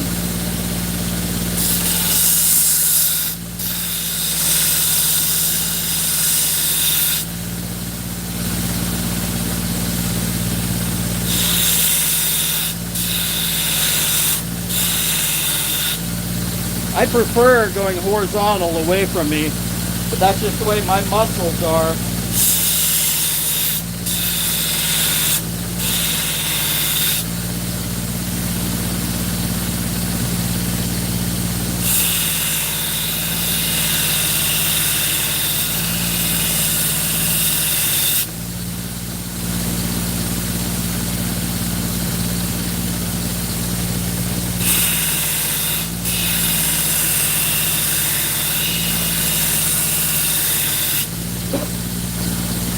This will give you an idea how long this takes. That bevel is still there. So once you've established a good flat grind, then you can start to lean on it. And I don't mean make a second bevel, I mean literally lay it on there flat, then you push to the front.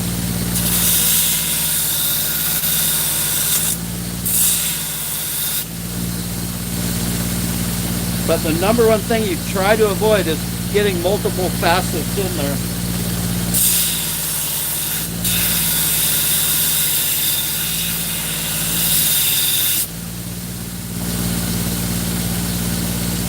Now it's starting to come down a little bit.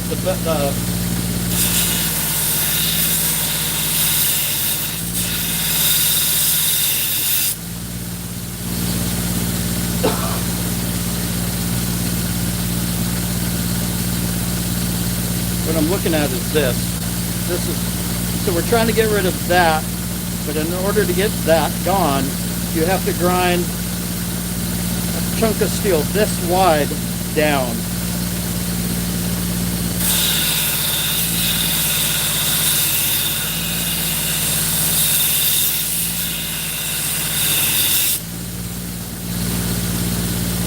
When I pause to cool it off, it also lets the steel take a minute to break as well.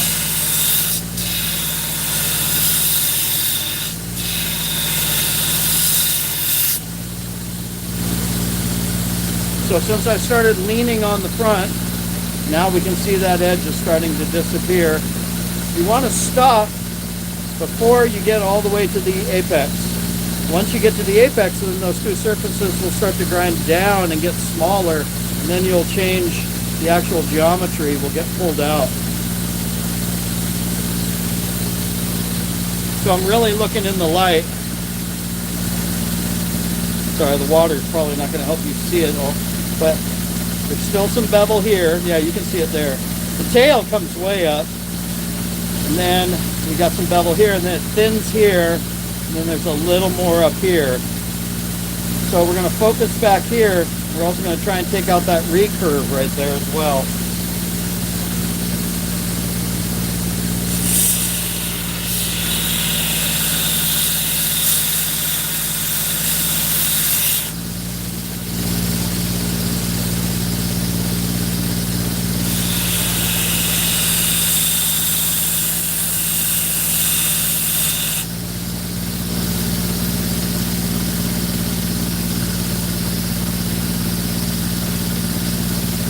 See how we're sneaking up on it? I'm staying away from this up here.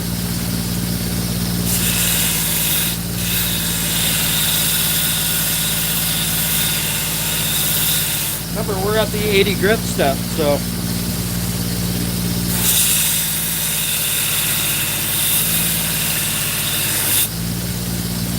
I just realized it's almost noon, so we might just do this one and call it. So I'll finish with a big old single bevel regrind, and I'll do my very best work, and we'll just call that a good day.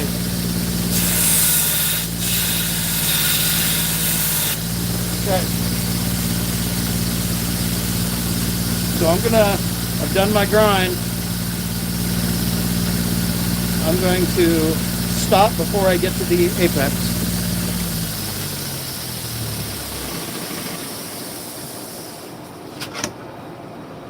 I'm going to bump up to an 80 grit.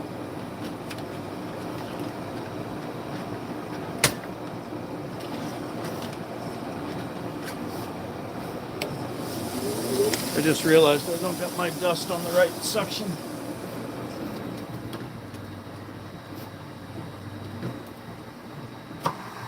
There we go. There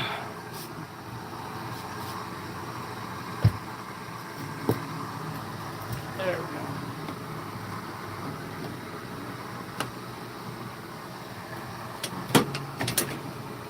Perfect.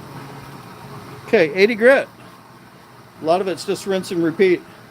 Is this okay for everybody?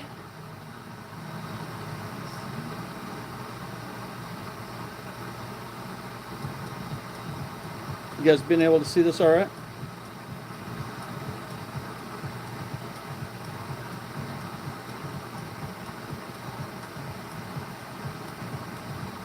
Dylan, if I missed a question from somebody, just go ahead and ask it again. Sorry, my screen's about this big today.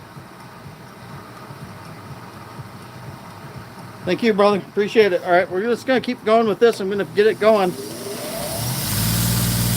So now we're doing refinement and getting closer to the edge.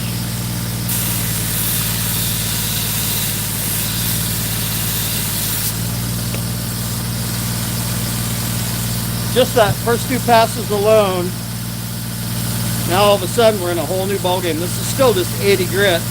And again, I'm just not coming up right up to the edge, but not going to it.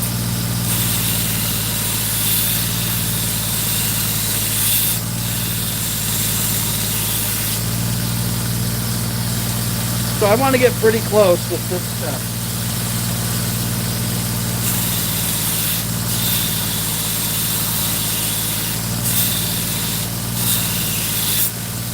Also, the 80 grit gets way hotter, way faster than the other grit.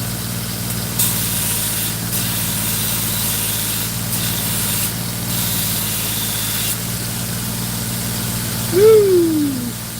Now we're getting somewhere, right?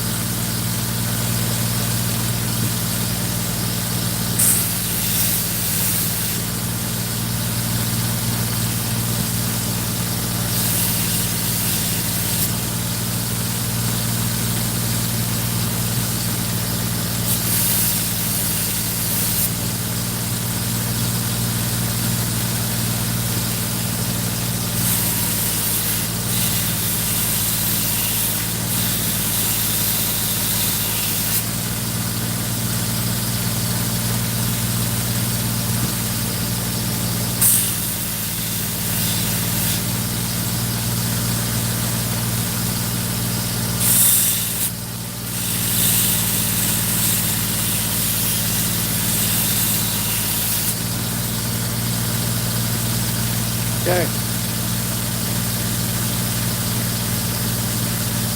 I just put extra on there just to get rid of that. It's actually showing up really good on the camera. So we're very narrow, but we haven't quite got there. Almost done.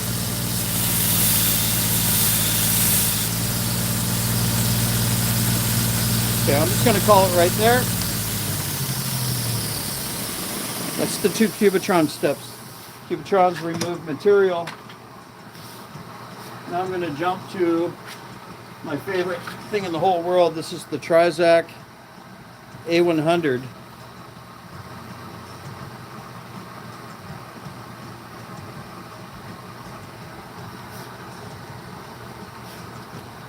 So this is a Trizac A160, which is a 100 grit.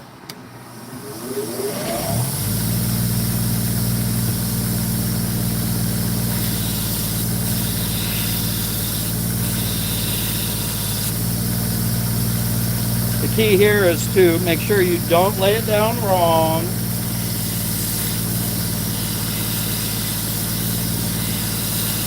If you've done everything right up to this point, you should be getting a very beautiful edge at this level. I know you can still see a little bit of a reflection here. It's not as big as it looks like on the camera.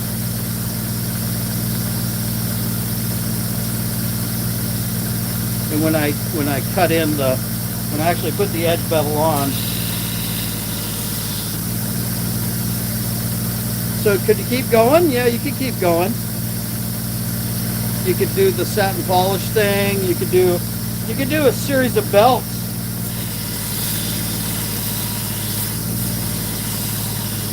Ideally, Cliff would like to have several belt machines all lined up in a row, and then you could just go from one to the next to the next. So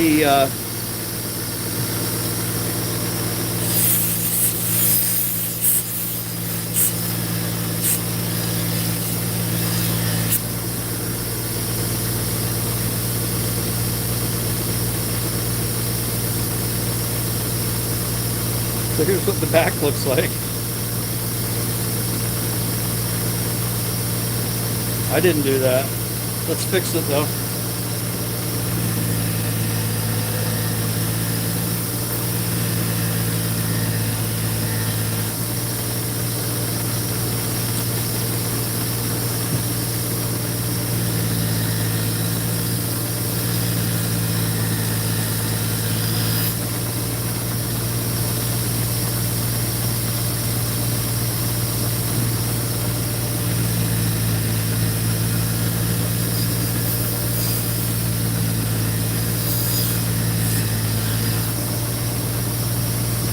Okay, there's your it's got some weird streaks in it. I'm seeing them too. Slight hollow grind, slight hollow grind.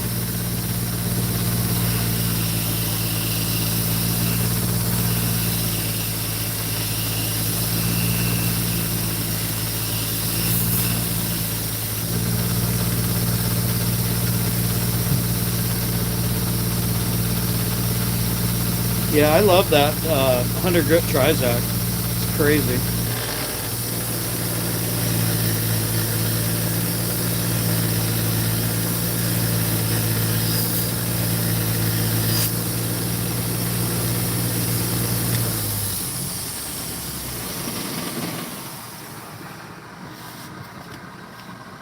Thank you. Thank you guys for the feedback.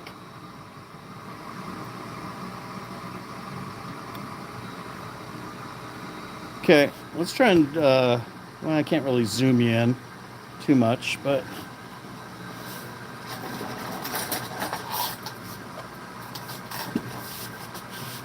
Yeah. I had a dream last night. In the dream, I had a foot pedal that I had 3D printed that I could step on it and it would switch the hose from this machine over to these machines. So,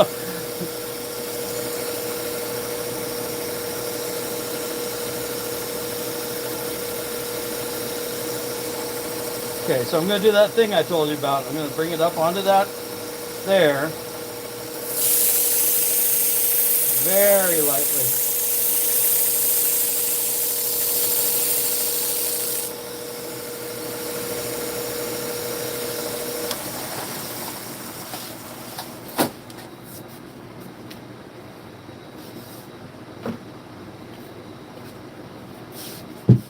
.3,000 grit Naniwa diamond.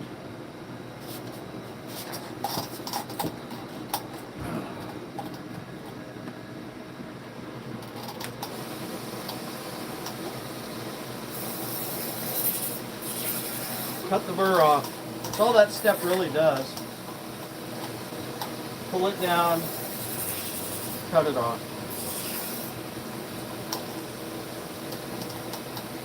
Flat, edge leading.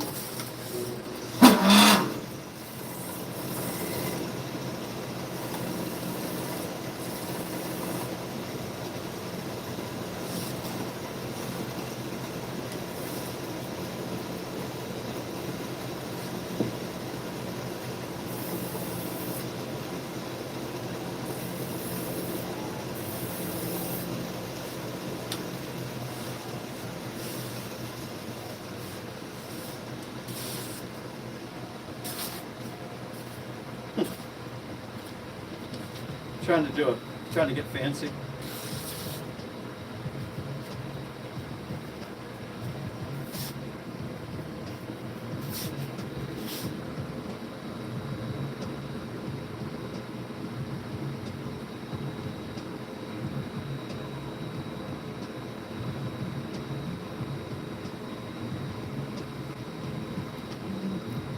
Could always zero grind it if you want, but I just left it right there. Also, remember I'm on camera. Excuse me.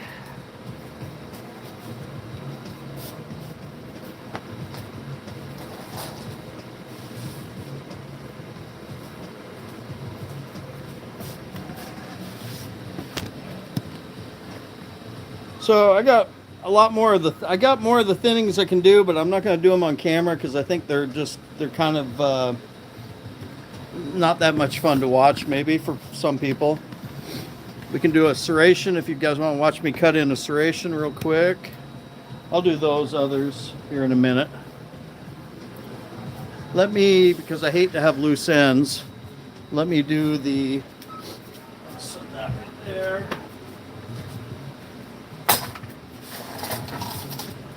These are the ones I did the mini taper on. Barely touch. Because these are already, they've got a foil burr on it from the edge trailing. So I'm literally just knocking that burr off with barely a touch.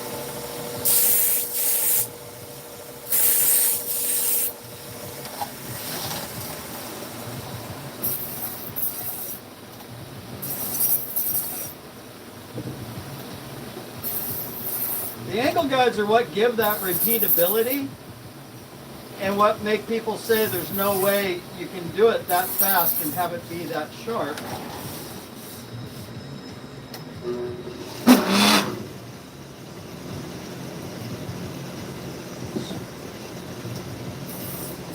So I usually leave a toothy edge, that's a bitey edge, every time.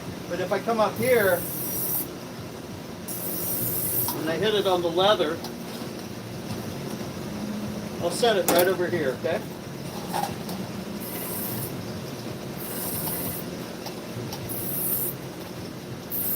The leather wheel has a concentrated focal point. Now all of a sudden they feel like they're on glass. Just that quick, that much difference.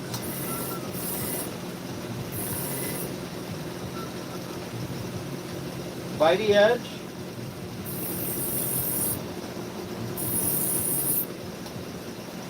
Polished edge.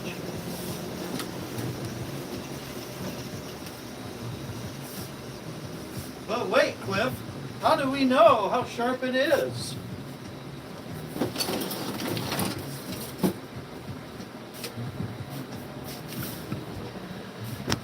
Why don't we find out right now? Dun dun dun. Dun dun dun dun.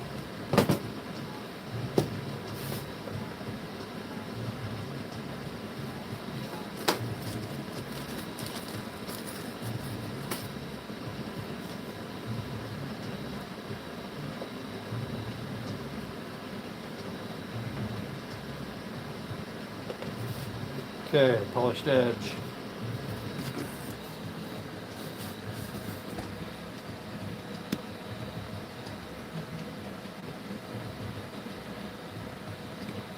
Got it?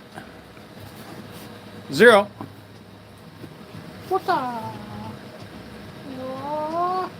Okay, slow, not karate chop. 138.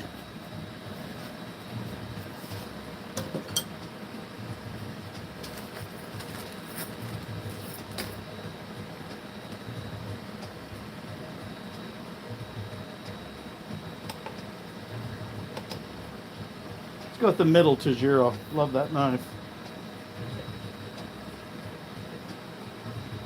138 is about what I'd expect, to be honest. 128 on that one. And the reason why I'd expect that is because I did an edge leading process. meaning I started edge leading, I developed and focused on creating that strong toothy edge, and then I just lightly buffed and polished it off. So, sorry, wiggling you guys around here.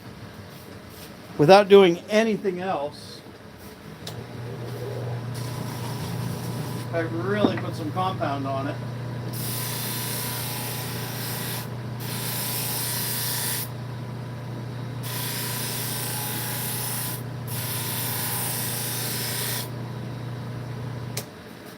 Give it a clean. Just to get rid of any residue. Just give it a spot check. Cutlery. Give it a thumbnail check. Glass.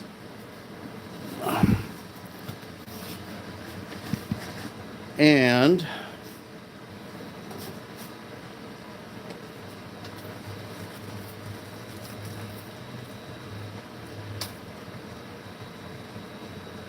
load up, reset. Oh, I turned it off. There we go. Okay, turned it on. You guys can see the, there we go.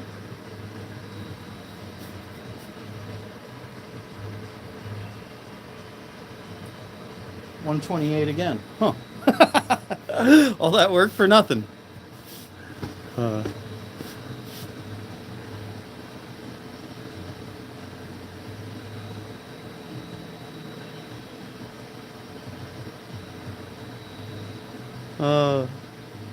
Thank you. I didn't realize there was comments going on below. My bad. All right, watch this.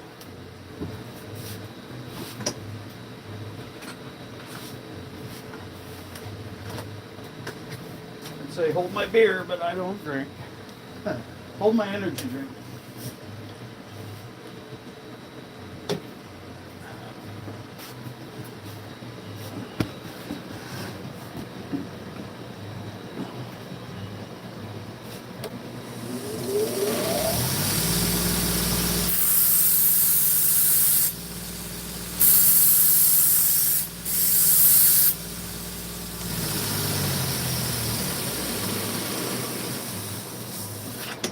.80 grit belt, pulled up a burr.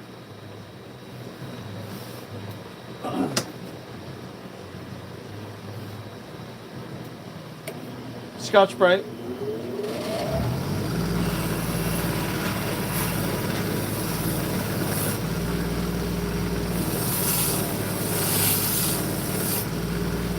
Let's clean it up while I'm here.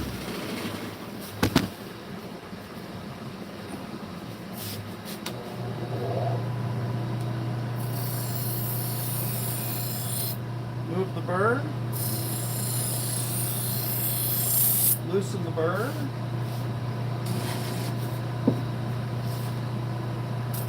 This is where the magic happens, right here. You push too hard, you push too much at an angle, you're going to dull that apex.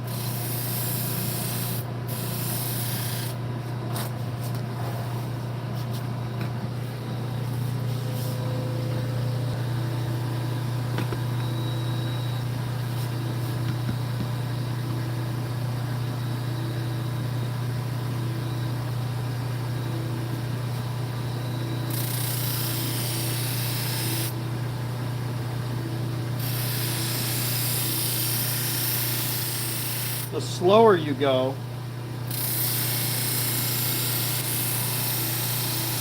you actually give the compound a chance to remove the flake off the burr. You should hopefully can see that flaking off.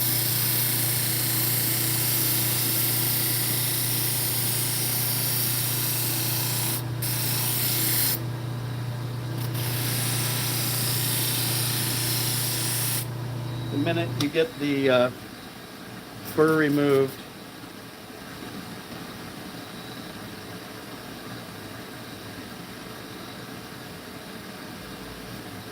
I don't know. Let's try it again. We'll see what kind of a day it's going to be here. One more try. Oh, Jesus. Worst cameraman ever. Last one.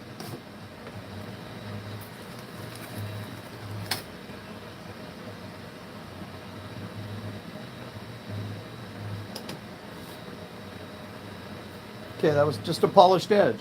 Edge trailing, used a couple steps to remove the burr. Come on down. 1/16. Some of it could be limitations on my process. Could be just I'm rushing a little bit. 1/16 is respectable for a real test score. Anyways, we're down close to 100 for all these different tests. Not making excuses. I've gotten much lower though. I'm a little surprised. But that's the way she goes when you do it live on camera. So no big deal. Woohoo.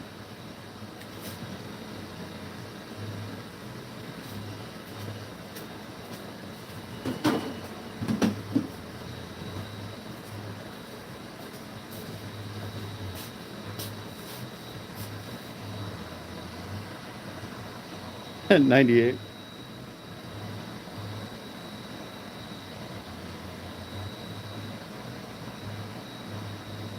Aren't you guys? Well, we've got a 2-hour live stream.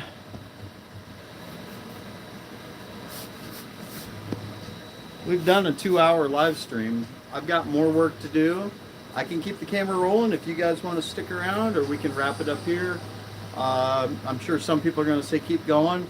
Some are going to wrap it up. Maybe we'll just let me check my camera battery. That's always a good thing to check.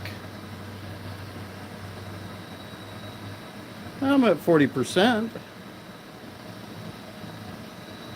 All right, I'm at 40%. I see a question. I see a hand raised in the back. Ignacio, go ahead. You're live. First time caller, long time listener. Go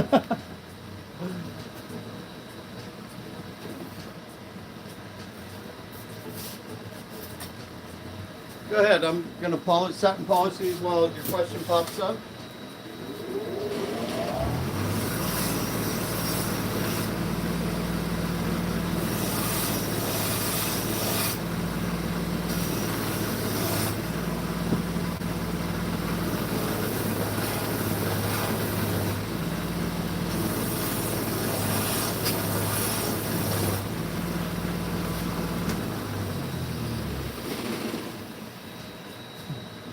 Question is,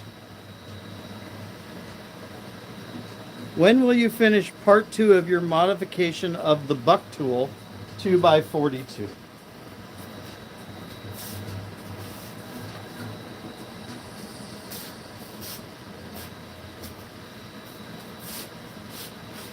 You mean flipping the thing around? Well, yeah.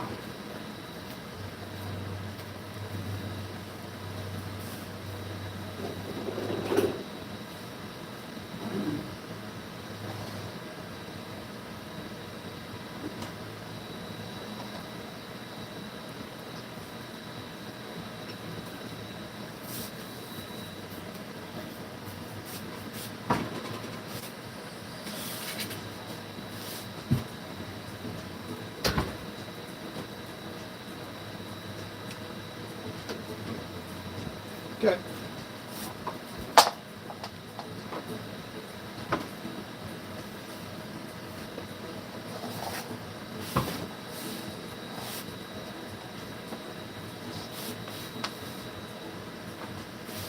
So we were looking at this thing.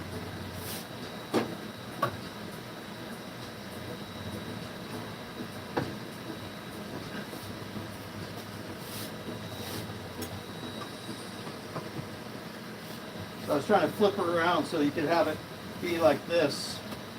And they made the wires 2 inches too short.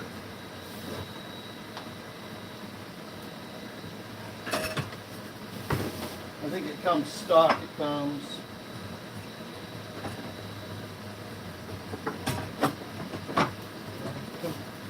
So stock, it comes like that. Well, somebody had a really great idea. Jesus, can't really see what I'm even doing here. There you go. Are we with me? Everyone here? All right. Well, yeah. Some things are not. I mean,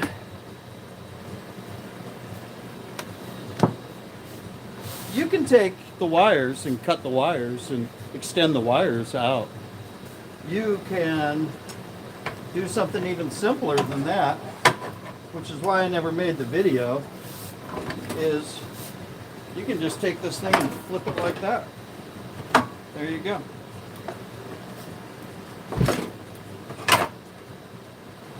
There's your answer. You don't need to. And that's why I didn't do the video, because you can just tip it up like that. Now, of course, I've lost the bolts and the screws by this point. They're probably in a bucket somewhere. That's the other reason why I didn't finish the video. Wasn't really I don't know why, I just didn't feel the... I have a funny feeling this machine's not going to be as reliable as people hope it's going to be. This motor might be. The controller, if it's sealed, yeah, it's a sealed controller. I've heard already some weird rumors going on about people having trouble with a few things with the machine. Maybe I was just hearing wrong. Yeah, there you go. You don't need, the answer is you don't need to, you know, cut wires, remove. I saw one guy did a thing where he flipped the windings in the motor. I've got a background in this stuff. I don't like to take things apart that aren't broken. I mean, if they don't need to be. And I'm always looking for the most simple answer. And so the most simple answer with this one is just take the base from this position and tip it up into this position. And then you've got access to your power button and your knob without having to do any modifications to the machine. And that's going to be my official recommendation. Sorry for the delay.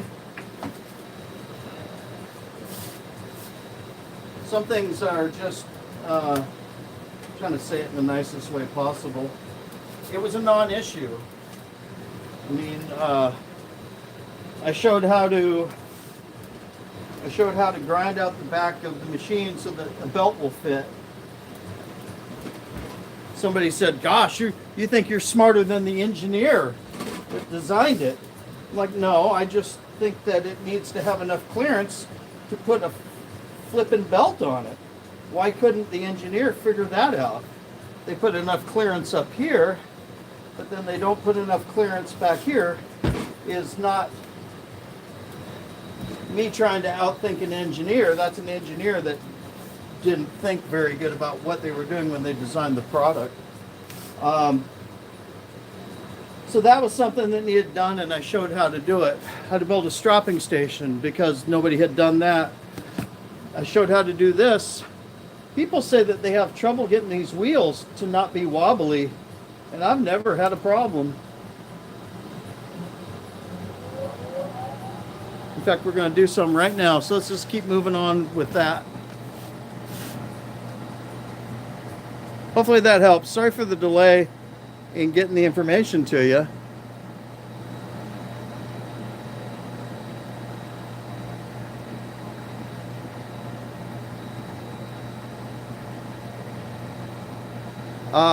Ignacio, I'm going to tell you something else. Sorry here. I'm not picking on you, but I think putting a reverse on a machine is one of the most dangerous things you can do. I'm just going to share my opinion. Because when you put it forward and reverse on it, then you have the option of that machine being going in a direction that you don't know for sure which direction it's going in based on the last time you used it. The only time I've ever gotten hurt with a machine, and it scared me, was a machine that had a forward and reverse on it. And I was getting fancy with it. Forward here, reverse here, forward here. Forgot which way I was going, came back over to it, thought it was going away from me, it was coming right towards me. So you just eliminate that problem. I'm demonstrating techniques that you don't need to have a reverse. And that eliminates the problem. But everybody do them, you know.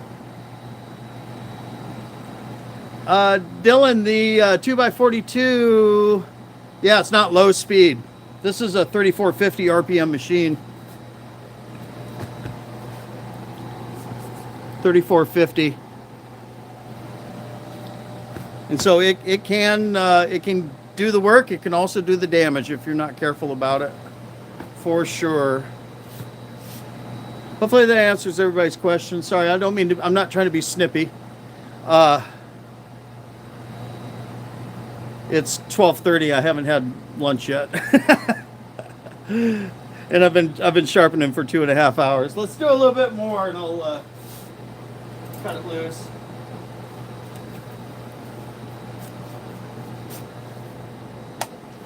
Actually, you know what we're gonna do?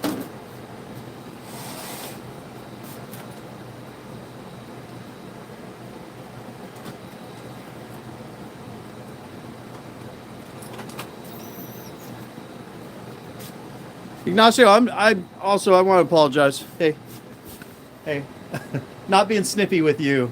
There's been so much going on with 2x42s lately, and edge leading and angle guides, and I did a video just based off of engineering and mechanical practices, and it was like debunked step by step.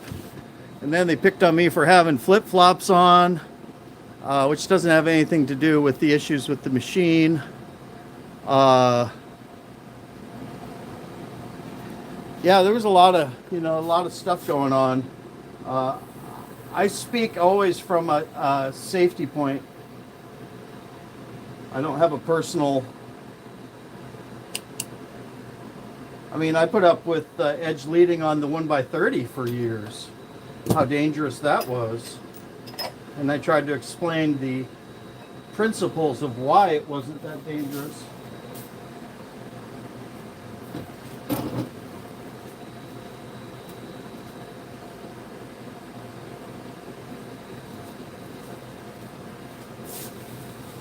So I lost count of how many knives I've serrated on the 1/2-inch wheel.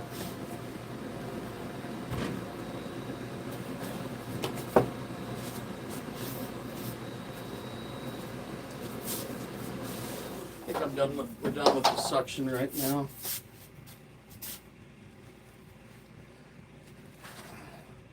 I've done at least 500 knives. Okay, there's a brand new 200 grit.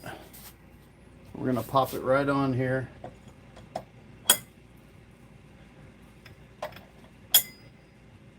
And then I've got a little spacer that allows me to make sure that the nut pushes up against the washers.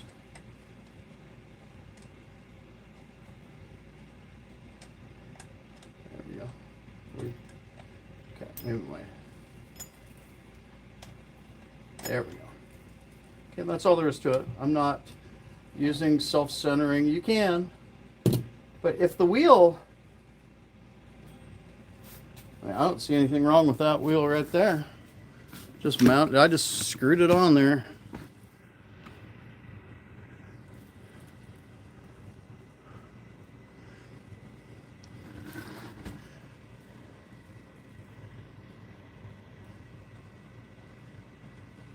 So yeah, that wheel is, and so here's the thing, even if the wheel's wobbling just a little bit, at 1700 RPMs, that's 30 revolutions a second, right? 60 seconds in a minute, 1800. Yeah, so it rotates 30 times a second. So even if you see a little wobble, that wobble becomes just the shape. It's vibrating, and it doesn't affect the actual serration. Some people have, I think, a higher level of OCD, and so they'll see that it's not perfectly, although if you do have your cups and everything in place right, it shouldn't be massively out of wobble. I've seen some where they were trying to use different rubber and washers and bushings, and it was very Kapakai. But if you just bolt it on, it'll be fine. I mean, the wheel itself, I can see the wheel right now, and it's going just a little bit. You know, but when you turn this on and it starts spinning,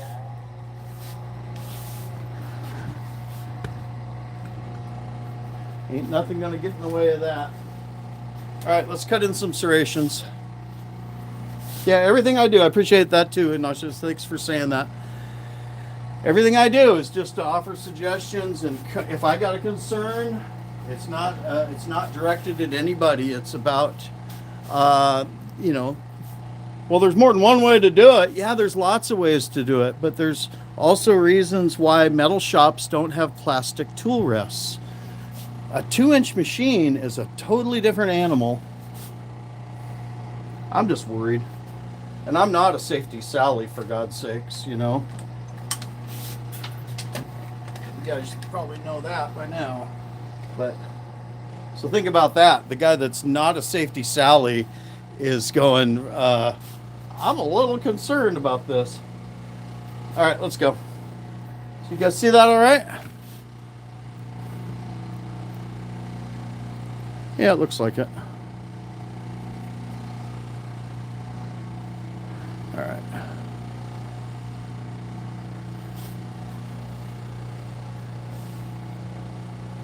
Yeah, exactly, Dylan. That's one of the reasons why I haven't gotten to the, I haven't put the new one up in place, is the old one is still working. And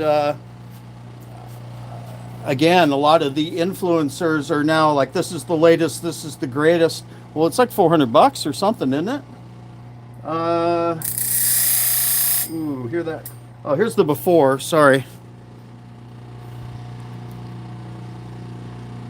Not bad. Okay, and then I'll cut down about halfway and then I'll stop.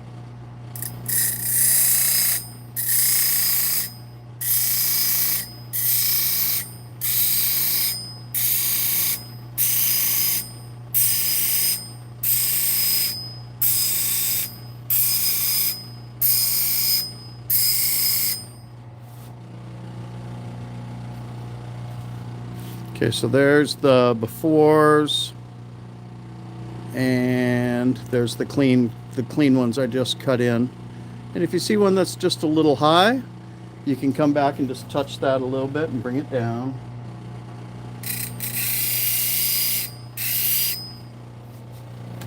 There you go. No, I might have hit it at a different angle. One of the basic rules of thumb is don't stop.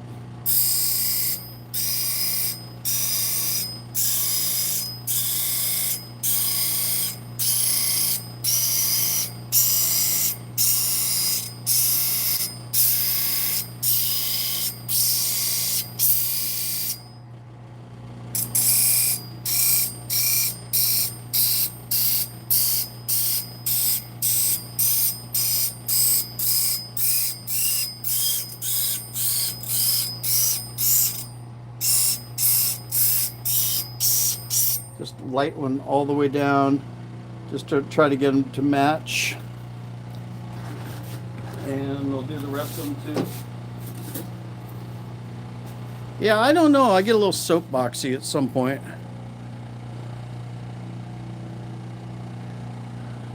I have to be careful of that.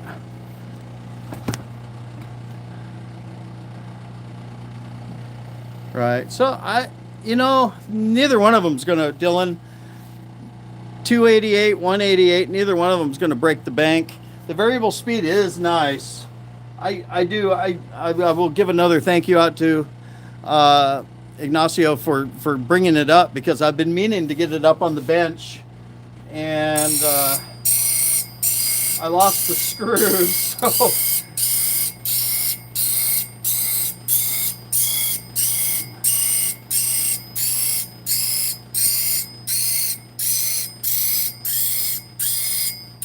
I don't know, you guys. Maybe I'm just crossing over into old man territory. I just find myself cranky when I see people, you know, that are offering expert advice, telling people to spend more money on things that they haven't even put 10 hours on, as this is the new cool thing you should buy.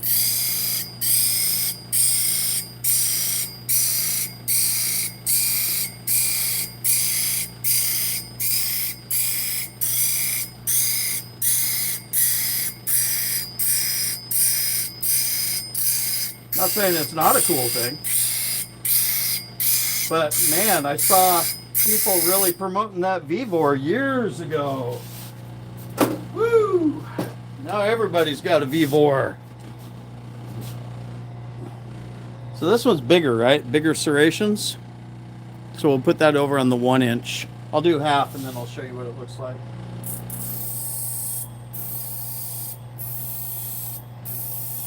Very satisfying.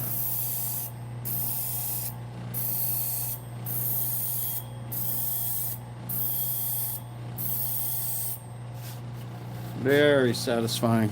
Okay, so here's your dull.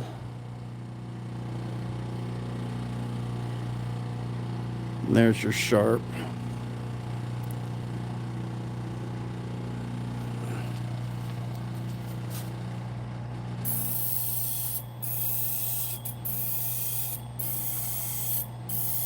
Oh, I touched the handle.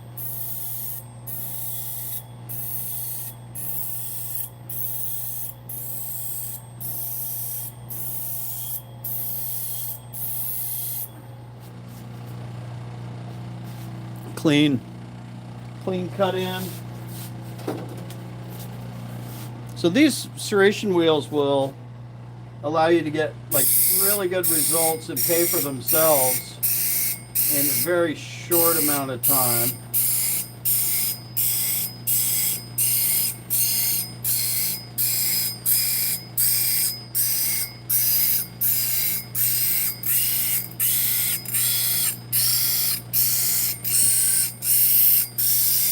Doing that thing, I've seen people, they'll see that and they'll say that I'm ruining the edge, I've burnt the edge. It's just the shadow. It's the shadow of the burr.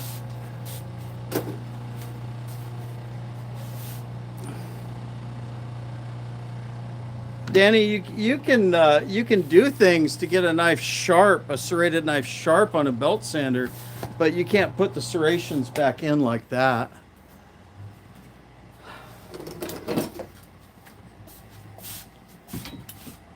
You can do a little bit of a grind from the backside. I've got a couple videos on serrations up on YouTube that can show a lot of that. So here's where the 600 grit wheel really comes into play. Is that again, the wheel's always going away from me, but we're going to move that burr back to the front, and then I'll come into the corner and you'll start to see that burr material just fly right off. Sometimes it'll take a couple times.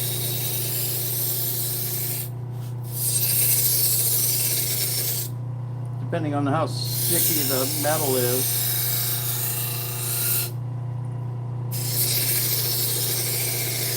So even with the Scotch-Brite wheel that took 4 or 5 passes, still didn't quite get it all off. Can you imagine trying to remove that burr?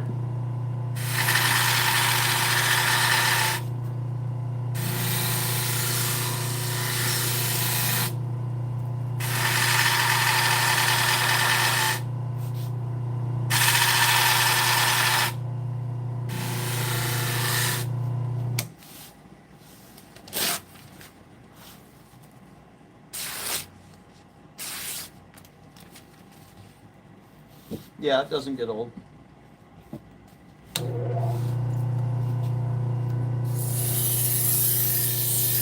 So that's why I don't understand why you'd want to get a more complicated process than that, when this tool literally, I don't know if you guys can even see it.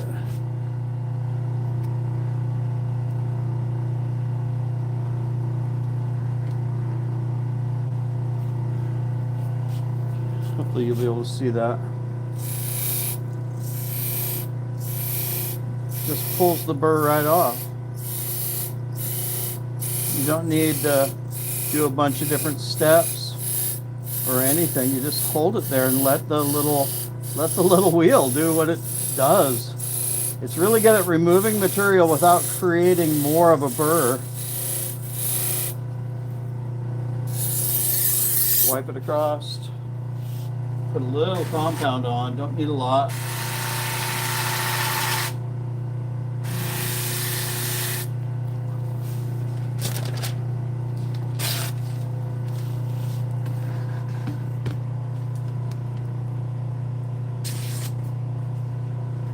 It's stupid. Really is. I guess I didn't show that very well.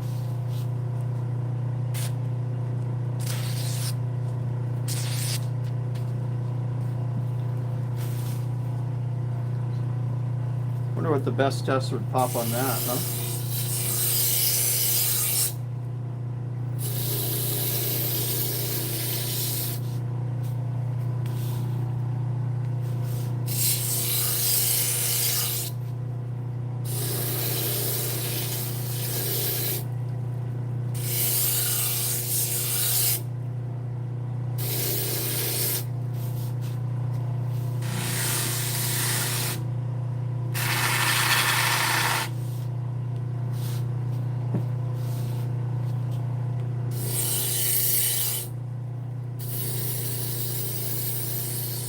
Yeah, the slower you go with the Scotch-Brite wheel, the better the results will be. You can't. This isn't one of those kind of things. You actually just hold it still and let it do the work.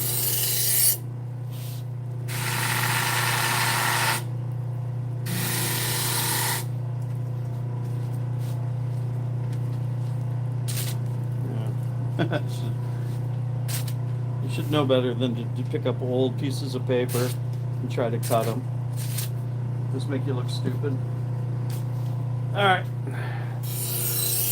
Last one, you guys.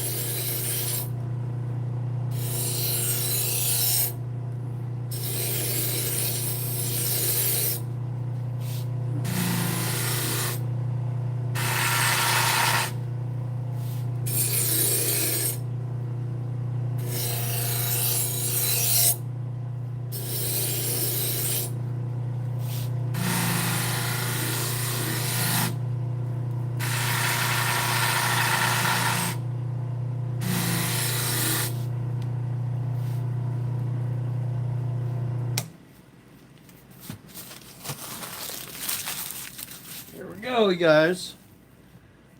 Whew, that was a quite a little order there. North Rider, that's a great question. What's my favorite? Oop, kick the camera while I'm at it.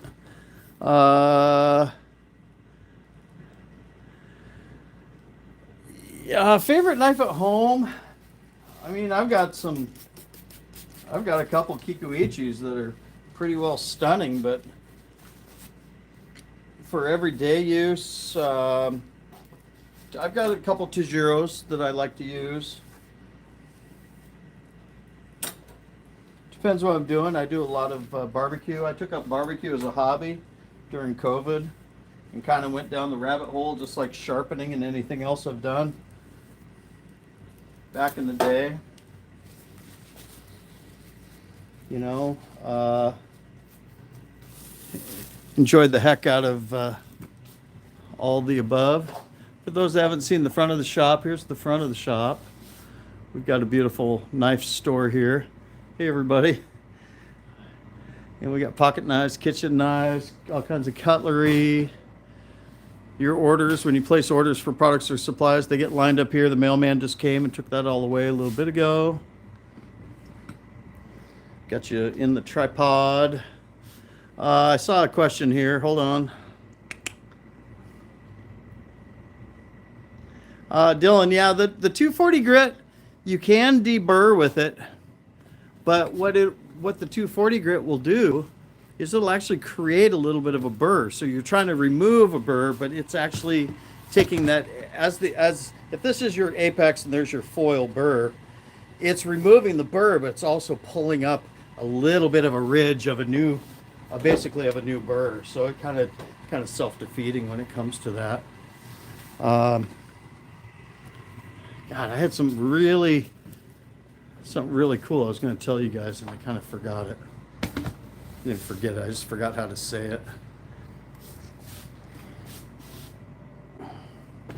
You know, things are changing. It's not as easy as it used to be, where I'd just be showing you something and trying to share something because I'd never seen anybody else share it. So I'm just trying to help people with expand the knowledge. Now you get into this realm where people are looking for you to make a mistake, when I'm trying to just show people the techniques, I'm not trying to show how perfect I am, because that's not what I'm trying to do. But then you get into these hypercritical guys, and they kind of take the fun out of it.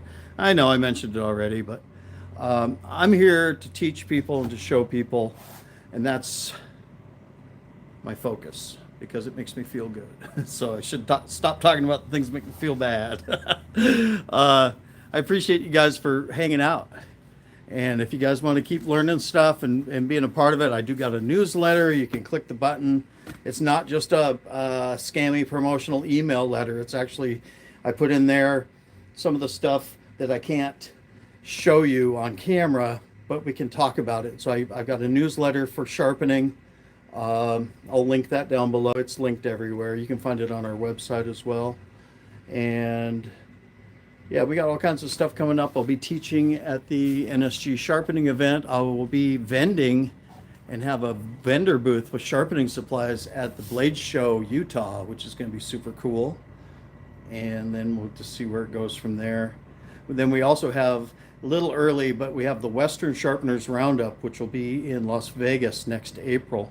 That's going to have all the best sharpeners, all the best teachers, and it's more of an open concept. So you pay one price, like $650 for 3 days, get you all your food and access to every educator, everybody that's there, and you can do one-on-one training. We have live demos. It's more hands-on. It's less talky, more walkie-walkie. So everyone's having a good time and hanging out, and it's in Vegas.